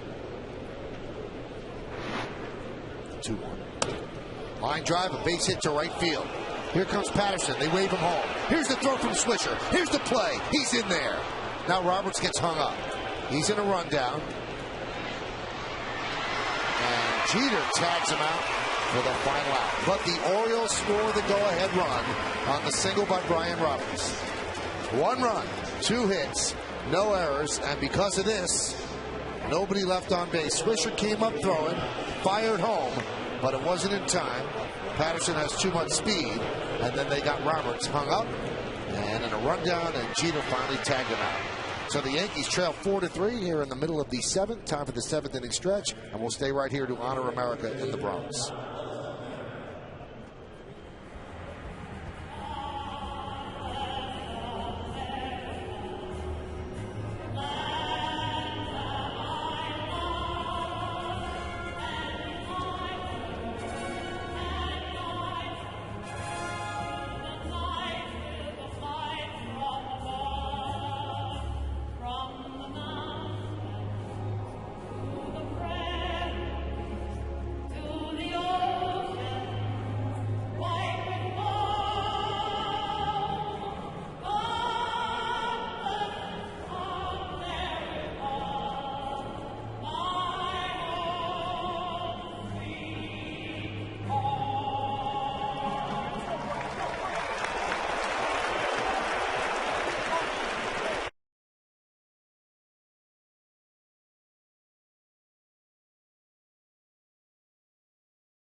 Yankees Baseball on Yes is brought to you in part by J&R Music and Computer World, and by Ford, the official truck of the New York Yankees.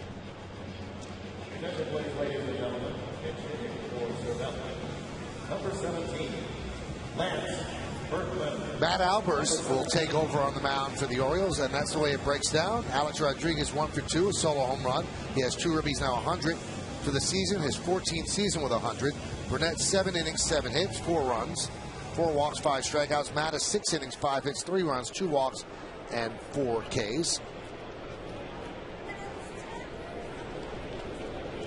And Mattis could get the win if the bullpen could hold on. Lance Berkman will pinch hit for Francisco Cervelli against Matt Albers.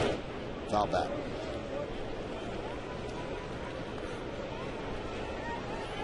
Last 18 appearances for Albers. He's worked to a 2.55 ERA. You can see his season numbers there. He's up there in innings, 63 in the 3rd innings out of the bullpen.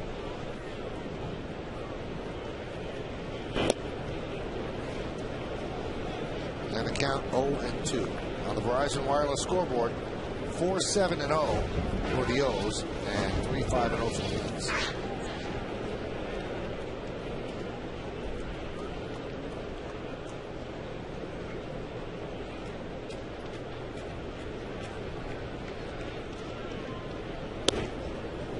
And the count 1-2.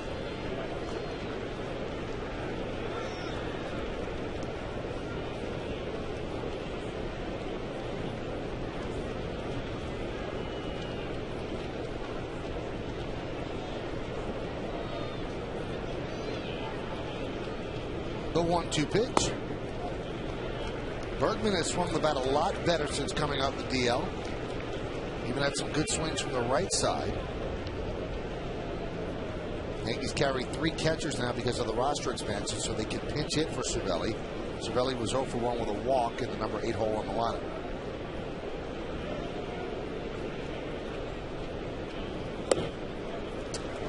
You know, one thing about the Orioles, we talked about how long Brian Roberts had been out. This is just his 42nd game of the season, I believe. This is what they've missed at the top of the order. I mean, this guy has two out hits today to drive in the go-ahead runs. He eventually was thrown out at second both times, but he's tough in the clutch. So Bergman with a pinch hit walk to start off the 7th inning.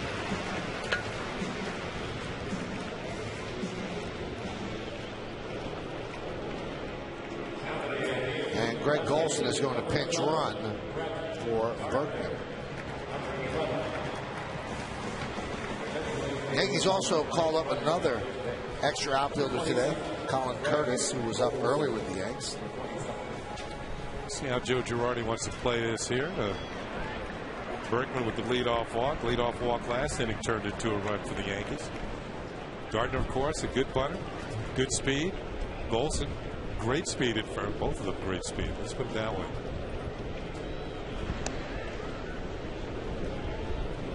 So it doesn't. If there's a bunt, it doesn't have to be the greatest bunt that would get Golson in the scoring position.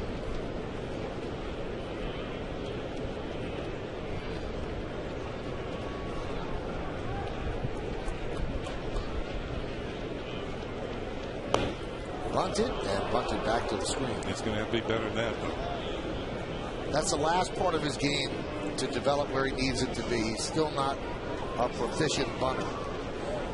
And when he becomes one with his speed, it's going to be a 300 hitter all the time. Remember when we were in Chicago just recently, and Juan Pierre, 2 afternoons in a row, came out early for 10 or 15 minutes and bunted and bunted and bunted, and he's the active player with the most bunt hits.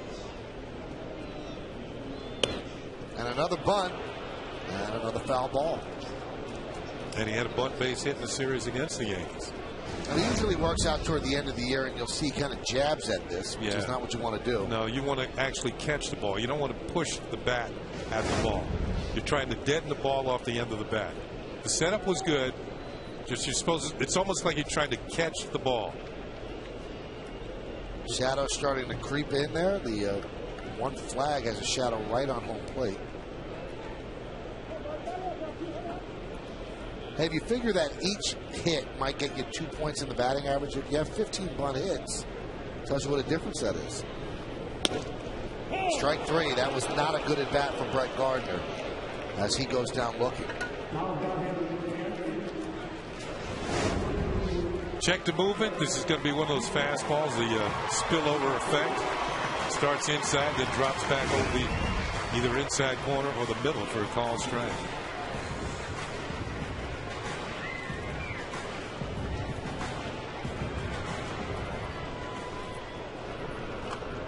So here's Derek Jeter. He had a double in the first inning, then grounded to short and grounded to third. He's hit the ball hard all 3 times.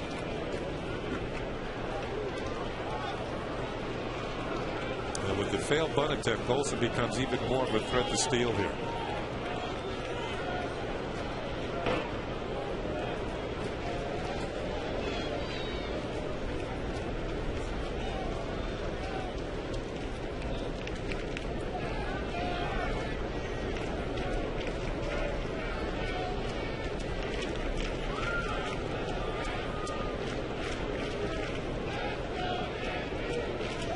Goes. Pitches inside. Throw to second. They got him. What a throw by Wieters. So it's caught stealing 2-4. Matt Wieters, sometimes the taller catchers have problems with the throwing because they have to come up a lot higher and throw. He's 6'5". The jump was not the best.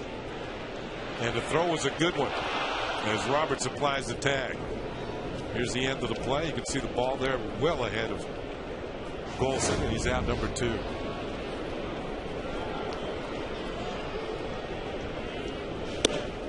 And one of the things that Showalter and his staff have to evaluate is Wieters. Is he the catcher, or do they have to go in another direction? And the one thing that Buck did when he got there, Wieters was still the recipient of a lot of youngster hazing. He's not a rookie, but they were hazing him like a rookie, a second-year guy. He said, all right, this has to stop. This guy's the leader of the staff. Nobody picks on him, and he is the guy who tells you what to do, period. So he's given him authority, and since that point, Wieters has been a better player. You mean the pitchers have been getting on his No, case? the whole, you know, like what they do with young players or whatever. And he just stopped it. It's okay enough. The second-year guy, now this ends. He becomes one of the leaders of this team. That's what the catcher needs to be. 2-1. Squibbed out toward first. Wigginton is there, steps on the bag, and that will do it. No runs, no hits, no errors because of the caught stealing. Nobody left. Let's take this baby to the 8th. 4-3 Orioles.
Of the New York Yankees. And fans, this week, get ready for two big center stage premieres on Yes. First, tomorrow at 11, U.S. Open and Wimbledon tennis champ John McEnroe sits down to talk about his memorable career. And Wednesday, controversial Cowboys Hall of Famer Michael Irvin joins the Candid Conversations. It's GMC Presents Center Stage with Michael K. Only on Yes. Sounds like you've been busy lately, Mike. Oh, yeah. With McEnroe, and those are two good shows. People should definitely tune in. This call to the bullpen brought to you by AT&T, Rethink Possible. And Boone Logan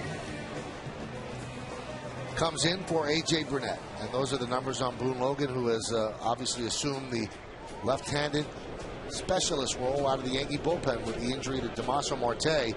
And talking to Joe Girardi the other day, he's not sure that Damaso Marte is coming back. Chad Moeller behind the plate takes over for Cervelli, who got pinch hit for it.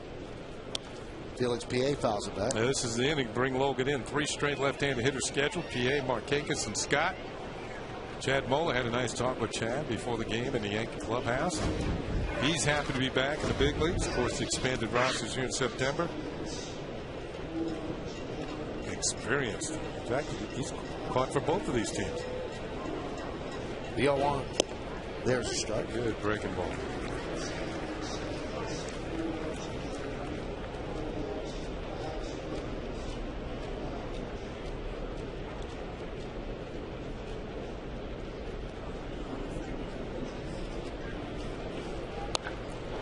Line down the right field line and foul. Kind of hooked that one-handed down there.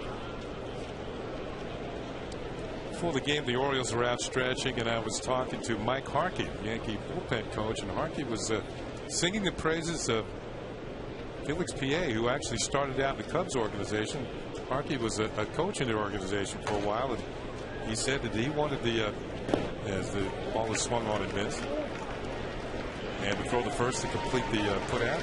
K 2-3 for the put out, and he was singing the praises of PA and his ability to run, throw, field, and eventually hit. He's starting to live up to that promise that the Cubs thought he had a long time ago when they made him the center fielder one year, and it didn't work out. Had to send him back to the minors, but Andy McPhail got him in a trade, and PA is starting to cut it as a major leaguer. Tell you what, Kenny, this guy was considered a can't miss with the Cubs. Yes. That's how big a deal he was, but he missed. So maybe he will hit here. Here is Nick Markakis. Markakis 0 for 2 with a walk. There's a strike. Looking ahead to the bottom of the 8th inning, Swisher, Teixeira, and Rodriguez. Jim Johnson in the Orioles bullpen.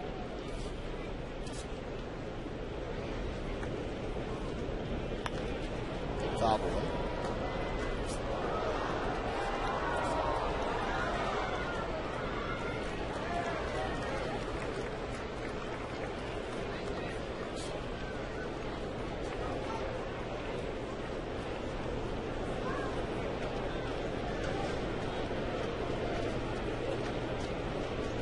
And the pitch.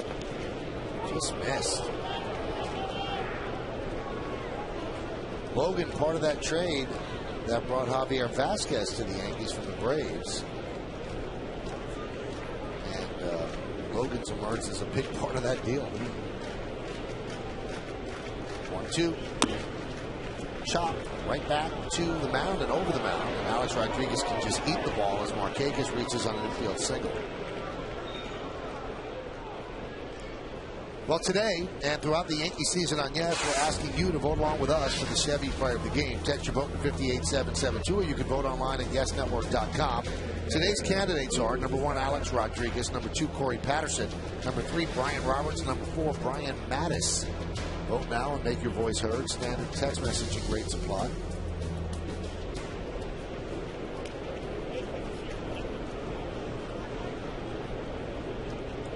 So a little chopper, not much that Boone Logan could do about that. Lost his shoe, his right shoe, as he was going to bound off the mound. Flat tire there. There's Luke Scott. Foul back.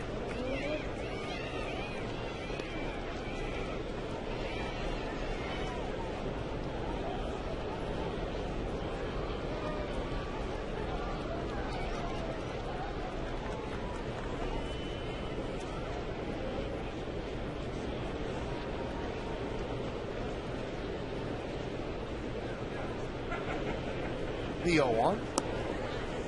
One thing about Logan, Michael, I think you might agree, his control has been much better since coming back. Up and down with the Yankees this year to Scranton Wilkes-Barre, but since he has come back, for some reason he's been locked in more with the strike zone. Usually it has something to do with your delivery, a little more compact. Getting ahead of hitters, left-handed hitters have not bothered him.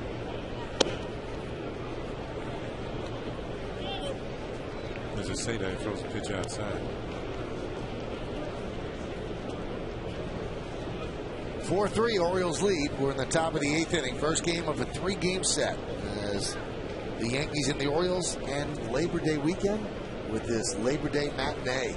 A lot of games in the afternoon, which is great to see. That's always a Labor Day tradition. Got a game in Detroit, the one in Minnesota, one in Toronto, National League a lot, Washington and the Mets, and Atlanta and Pittsburgh, Houston and Chicago, all of those day games. Used to be Labor Day doubleheaders. Yeah, they used to be that. Used to be. This is a big one. Tampa Bay and Boston tonight at Fenway. Now, I don't think that Boston has a very good shot right now, Kenny, because they are so many games behind. But this is their last chance. I mean, they've got to do damage against Tampa Bay. Because right now it's Tampa Bay that's in front of them. They worry about the Yankees after that. Very big game. Big series.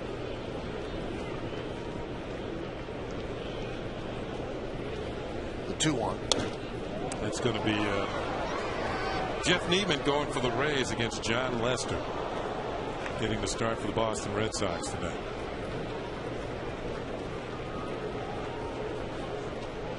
Here's the wild card standings right now. The Red Sox 7.5 off the pace.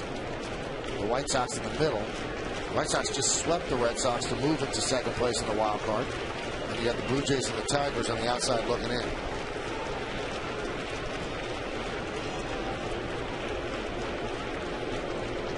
Two. 3-2.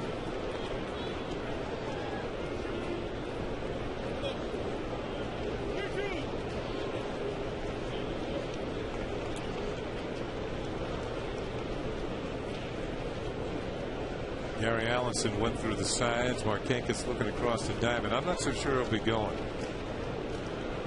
Left on left here. The possibility to strike him out, throw him out, double play. We're going to see how aggressive Buck Showalter is here. Doesn't move him, and the pitcher's fouled out. I think you want Wieters to hit this inning. You don't want the strike him out, throw him out.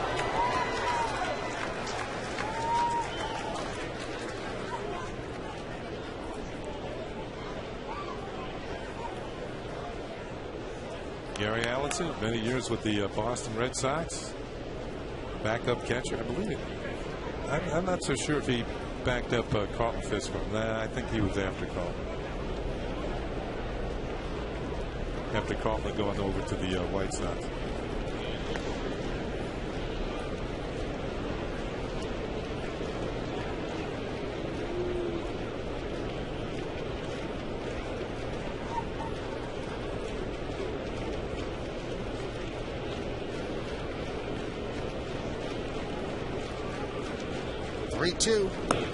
He takes it.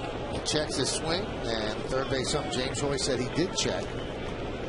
So Luke Scott walks, and now first and second, one out. That's doesn't look like it's going to be it for Boone Logan because it's Dave Island coming out to talk with him.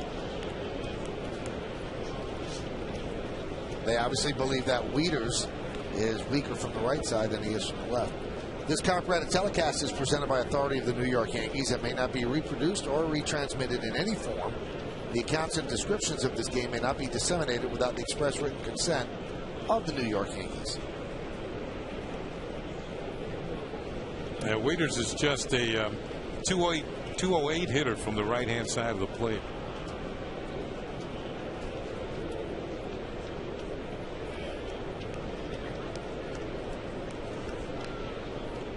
.255 overall.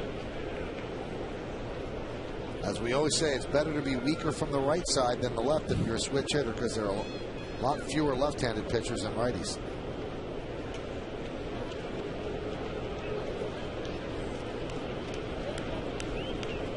First and second, Orioles trying to build on a one-run lead. Just missed outside.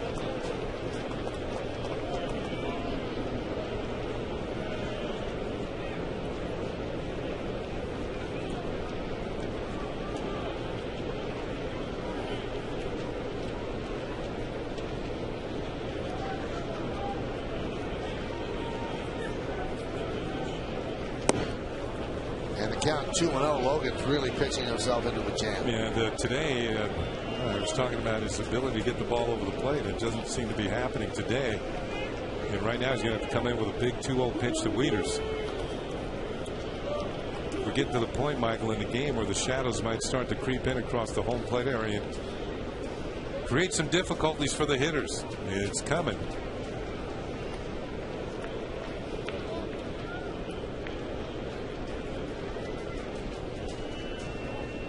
The 2-0. Just missed the outside corner. I think Logan's saying, well, why is the strike zone so tight all of a sudden? The last Diaz. Diaz mentioned a motion with the right arm that it was outside. And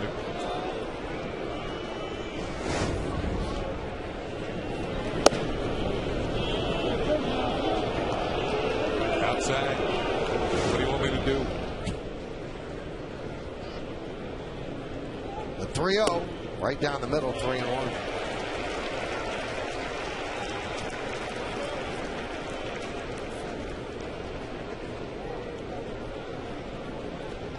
Shadows creeping forward. Yankees are certainly used to it. This is their 5th straight day game.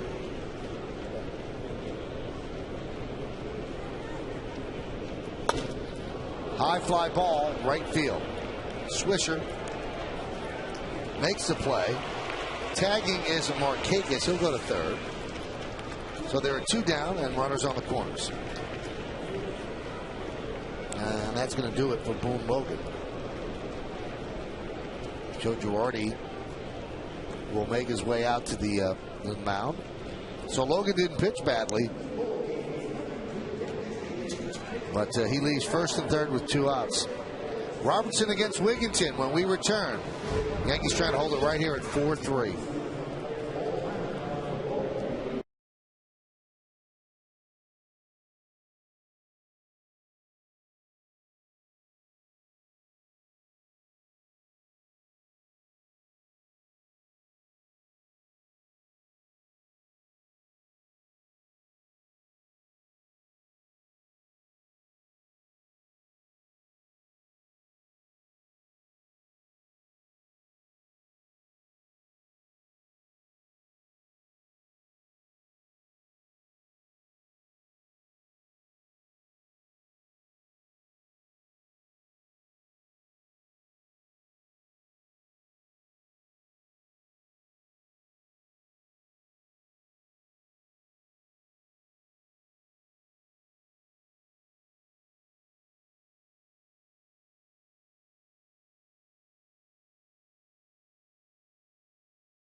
New pitcher is David Robertson.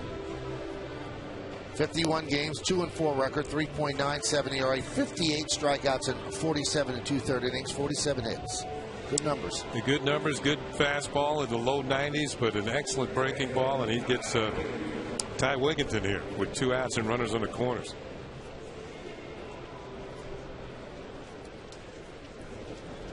Wigginton, a tough hitter. As Kenny mentioned earlier, the Orioles' lone representative in the All-Star game.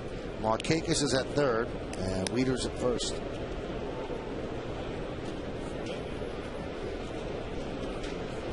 And Jeter wants to talk with Robertson, and then brings out Moeller. Obviously, they want to go through signs. That runner at third is pretty big, so Jeter wants to make sure they're all on the same page.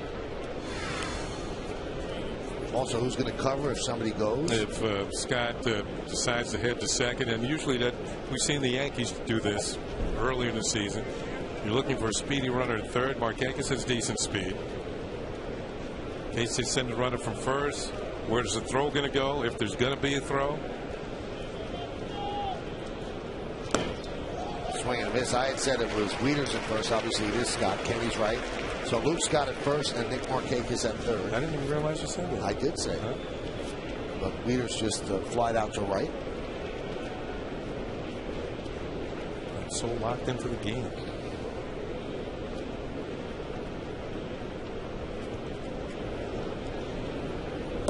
Good pitch.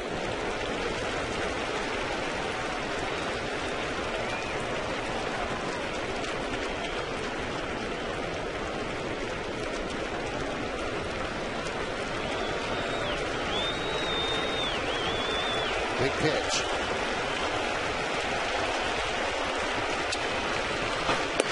Hits us high.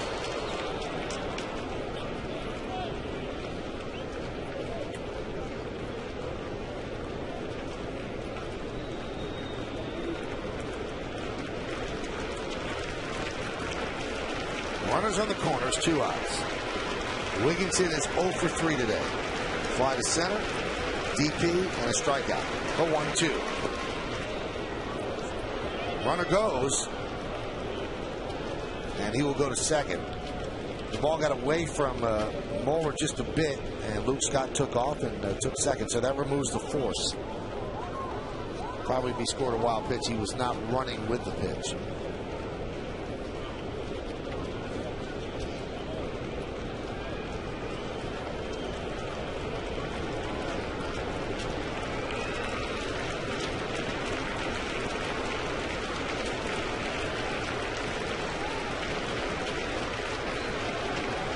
The 2-2. Swing and a tapper in front of the mound.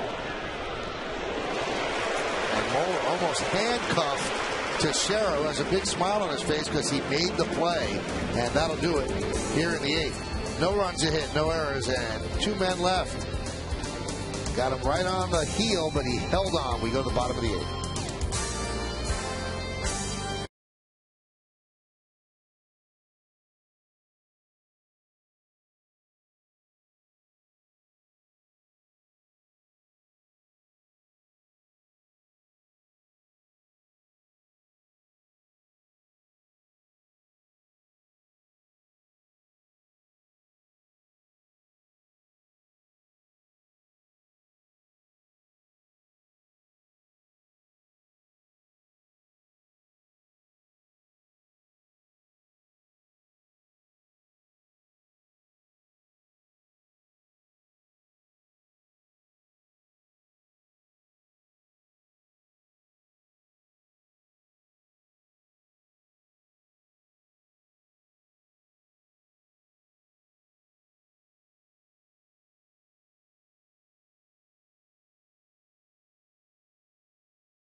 Here's Moeller, but watch the other end of this play.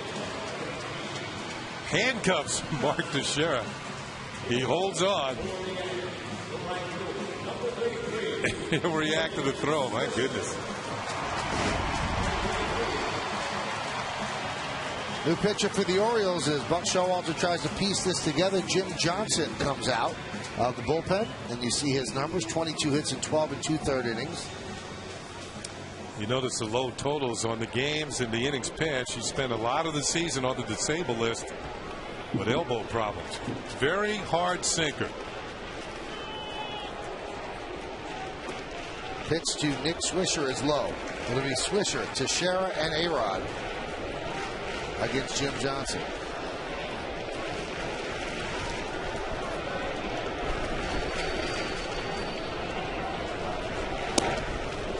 Johnson pitched against Tampa Bay yesterday, allowed 4 hits and 2 earned runs. Also gave up a home run on Sunday.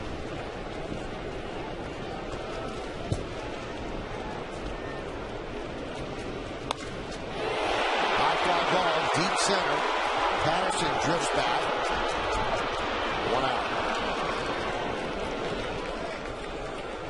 Along with Ken Singleton and Kimberly Jones, I'm Michael Kay, and you are watching Yankees baseball right here on the Yankee Entertainment and Sports Network. We're in the bottom of the 8th inning, and the Orioles lead the Yankees 4-3. We thank you for spending part of your Labor Day with us. Hope you've had a great weekend with your friends and family, and hope you're enjoying this game as well. 1 away here in the bottom of the 8th, and here's Teixeira.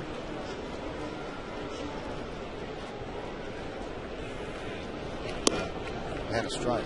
The Orioles employ the shift on Teixeira in the Second baseman Brian Roberts trying to, where do you want me to go? A little deeper, stay where I am, or what? Count 0-2.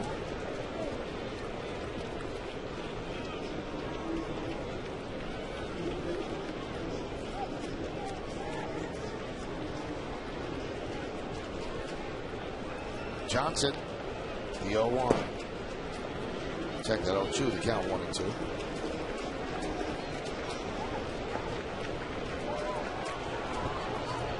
Alex waits on deck.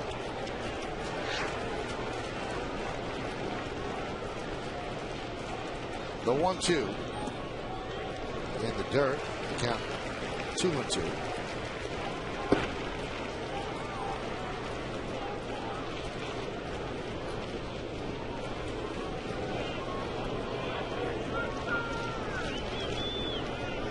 And Johnson deals. That one's grounded right side. Snared there by Wigington. Flips to Johnson. Got him. Good play on both ends for the second out. Wigington's had himself a good afternoon around the bag at first base. Nice stop with a headlong dive. Here's a guy who can play just about anywhere in the infield. He played a lot of second base this year with the absence of Roberts. Now moves over the first. The headlong dive on Yesmo makes it even more impressive.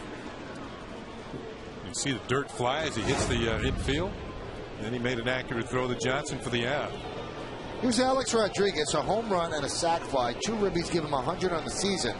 And that makes him the only player in Major League history to have 14 seasons with 100 or more RBIs. And 13 of them in a row. Pitch inside. That's a lot of players, and he's the only one. Consistency, consistent production.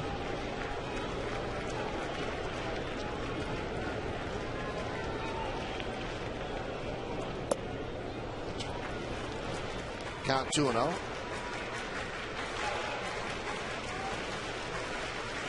Talking to Kevin Long before the game, the hitting coach, about A-Rod just stepping right back. He didn't have a rehab assignment, and he said, you know, the practice that he did, he looked pretty sharp. And I thought A-Rod actually did swing the bat pretty well yesterday's game. The bats that I saw. Picked up 2 hits. Yeah. One legitimate RBI single, the other one a slow roller down the third baseline, which tested out the previously injured calf. Oh.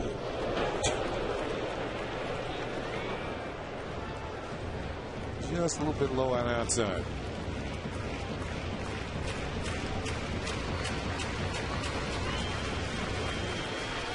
I don't think they'll mind putting A-Rod on, but they don't want him to tie the game with a swing. It's just that feeling the way they're pitching to him. And they walk him.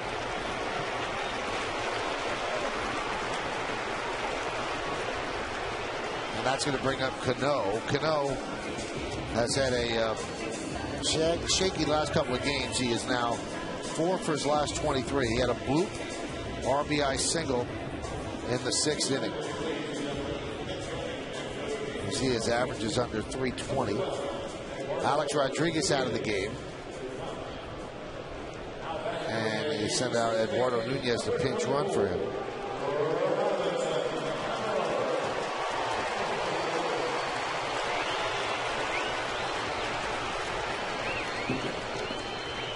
Cano 5 for 9 lifetime against Johnson.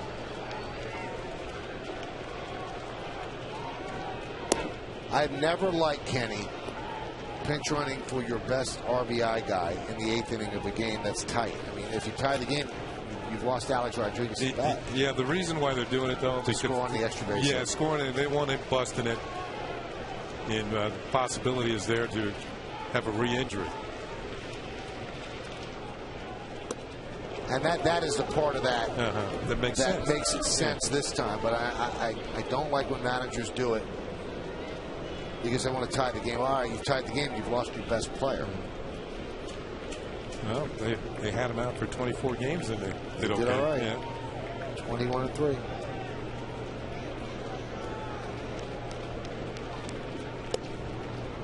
Count 1-2.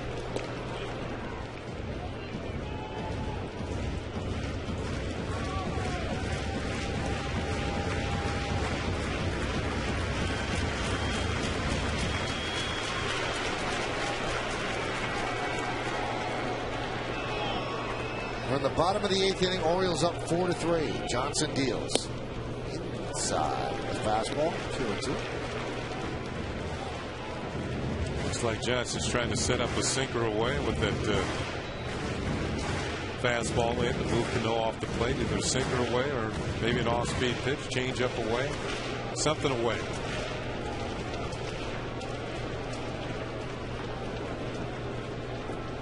The 2-2. Swing and a miss. He strikes out Cano on an off-speed pitch, and that'll do it. Here in the 8th, no runs, no hits, no errors, and one man left. We go to the 9th at 4-3 O's.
One against CC.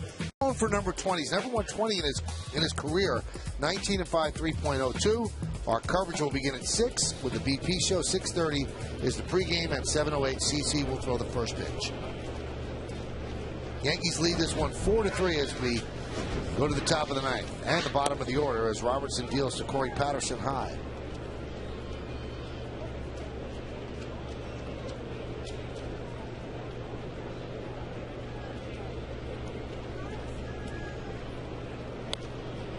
Popped up and out of play.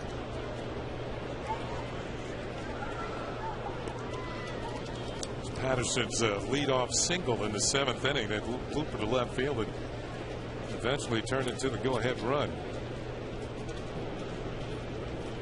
Koji Uehara warming up in the bullpen.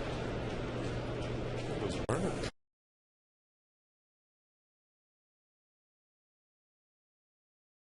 There's the strike. Crowd of 46,103 here on Labor Day at the stadium.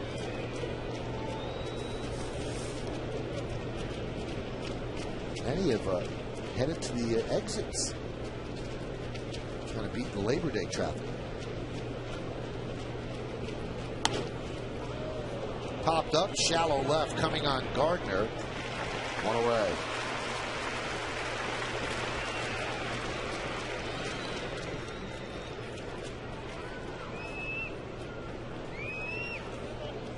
Trying to get home as those barbecues are being fired up. Maybe for the last time. Put them away. Cover them up.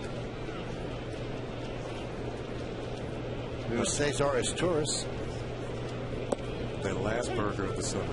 Wow, Kenny, you barbecue. No, in the fall I do. Like going out there to freeze.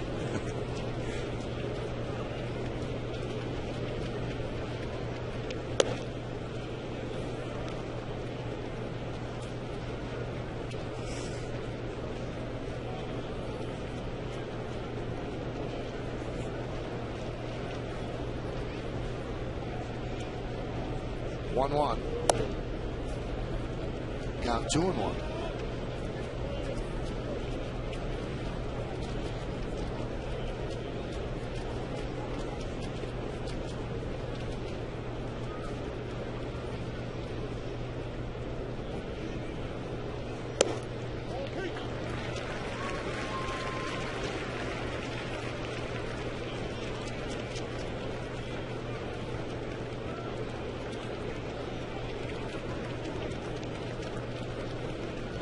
The 2-2. Count 3-2. Orioles scored 1 in the third. Yankees answered with 1 in the fourth. Then the Orioles came back with 1 in the fifth and 1 in the sixth. So they were up 3-1. Yankees came back with 2 in the sixth to tie it. And then the Orioles produced a run in the seventh inning with a wild pitch and then a base hit by Brian Roberts. Actually, in the seventh, it was a sac bunt and a base hit by Brian Roberts. As Estura swings and misses at a breaking ball. There's that good hook by Robertson to pick up a strikeout. So he mentioned that he has come up. Wow, sharp, tight breaking ball. And he's come on in the latter stages of the season. Really got it going about midway.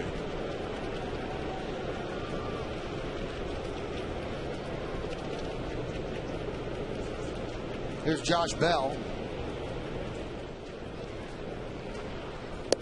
And there's a strike. There it is again.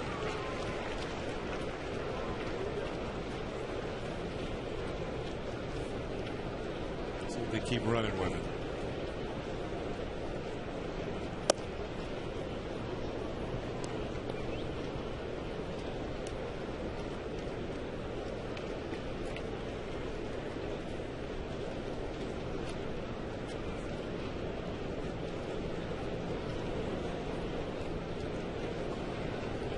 And the pitch. 2-1. If you want to look ahead to the bottom of the ninth, then why not? It's Granderson, Posada, and Moeller.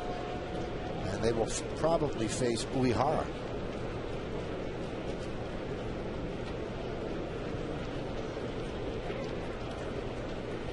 The 2-1. Hot shot up the middle, a base hit for Josh Bell. That's his second hit of the afternoon. He had a double in the third and now a single here in the ninth. Yeah, Bell is trying to solidify his position as the third baseman next year. You can see Robertson's reaction to the line drive back through the middle. This is a switch hitter. He's got some power. Maybe some people feel he needs a little more experience in AAA, but he's trying to prove them wrong by finishing up the season strong and be the leading candidate going into spring training to be the third baseman. Here's Brian Roberts, big day for him after striking out in the first, 3 straight singles. Pitch is low, 1-0. Nobody up in the Yankee bullpen. They're trusting Robertson to get this final out before giving up another run.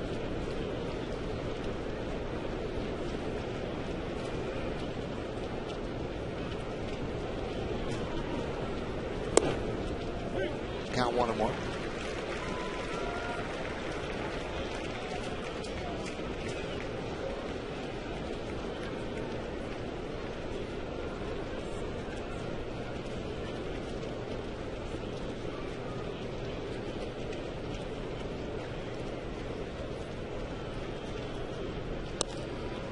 Lofted to left field. Gardner is there, and that'll do it.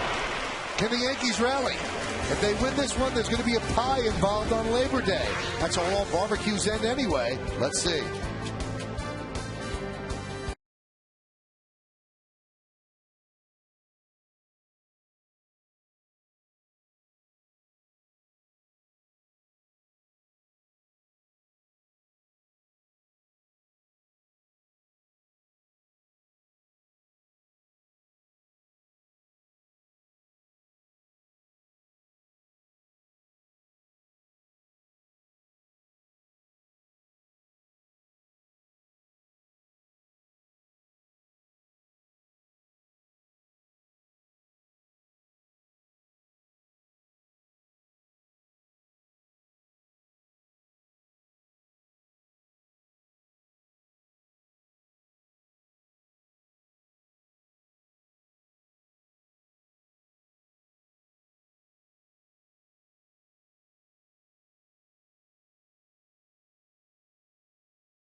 Tommy Jones break down this game against Baltimore and look ahead at the playoff race around the major leagues. Plus, get Joe Girardi's reaction from the clubhouse. It's all coming up on the WB Mason postgame, and it's only on Yes.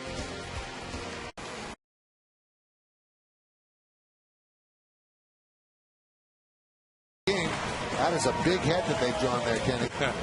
And it's accurate. I think it's drawn the size. Koji Uehara is the closer for the Orioles. He's had 6 saves. They've been looking for a closer all year, so now the baton has been passed to him. Passed to him. There's been several closers that have been injured, ineffective. And you can see his walk-to-strikeout ratio is very, very good. He gets the ball over the plate.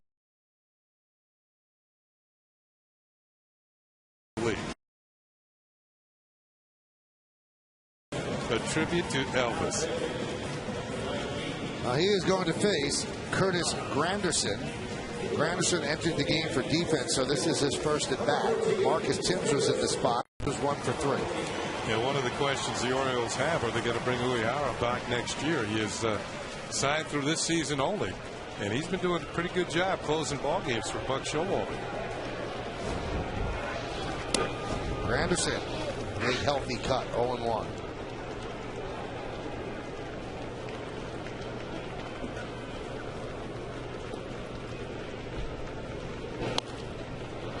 Fouled away, 0-2.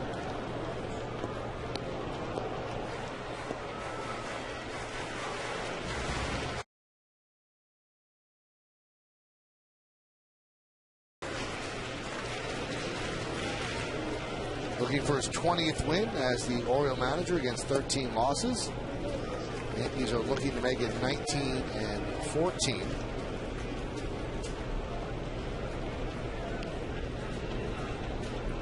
Yankees had won 8 in a row. That was snapped yesterday.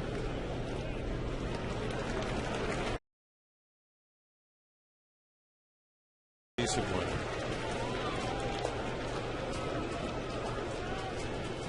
He had worked as a starter, had all kinds of injury problems.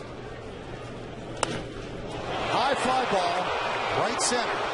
Patterson back. He'll make the play in front of the warning track for the first out. Didn't quite drive it, got underneath it. Good wood, but just up a little on the back. Target's low and away. The pitch doesn't quite get there. You saw Wieters reach back to the middle of the plate. Here is Corey Patterson calling for it. Holding off Nick Markakis and makes the catch. Plenty of time to get underneath that one.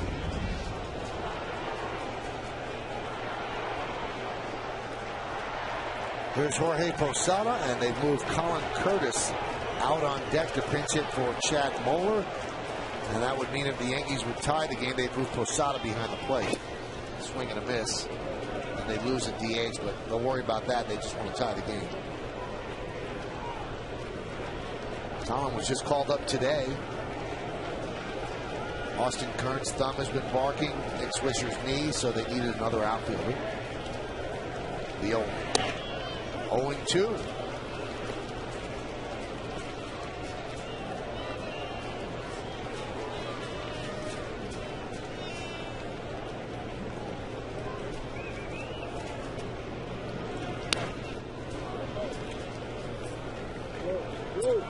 Uehara works pretty quickly. Doesn't waste much time out there.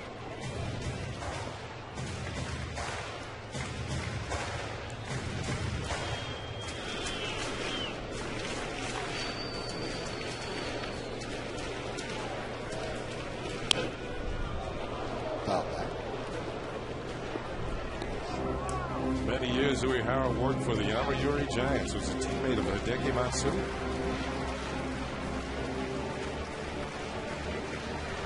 Chad Godin getting ready in case there's a 10th inning. He might change if the game is tied. Maybe he's just getting in some throwing. I don't know why they would go to Chad if the game was tied. They still have Jabba out there, and Kerry Wood, and obviously Mariano Rivera, and many others. The 1-2 fouled away.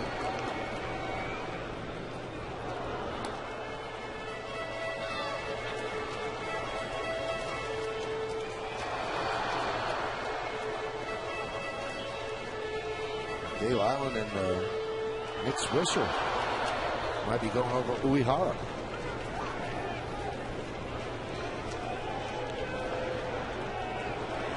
The 1-2. Swing and a miss on the splitter. And Posada down on strikes. And the Yankees are down to their final out. And that'll bring up the pinch hitter, Colin Curtis. Take a look. There it is. The splitter grip. He takes a lot off it. It's more like a changeup. You can see Posada well out in front for the strikeout.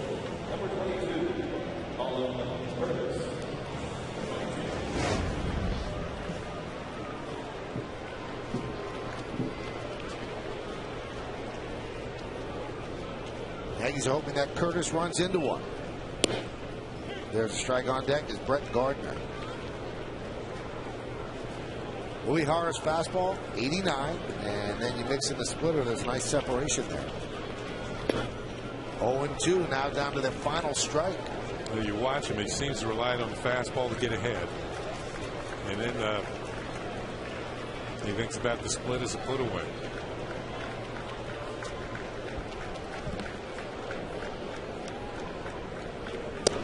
Strike 3. Colin Curtis down looking, and the Yankees have lost the game 4-3. Uehara comes in, works a 1-2-3 ninth inning, and that's going to do it for the Yankees as they lose the first game of this 3-game set with the Orioles. Stick around for the post-game show to find out who's today's Chevy player of the game. So for the Yankees, they've now lost 2 in a row after winning 8 straight. Pretty close pitch there, Kenny. Too close to take with 2 strikes. But outside. Yeah, it was outside. And Buck Showalter in his return to Yankee Stadium in his new job likes what he sees, and so does Uehara. We'll give you the play of the game and then the post-game show after that. Stay where you are. Yankees lose.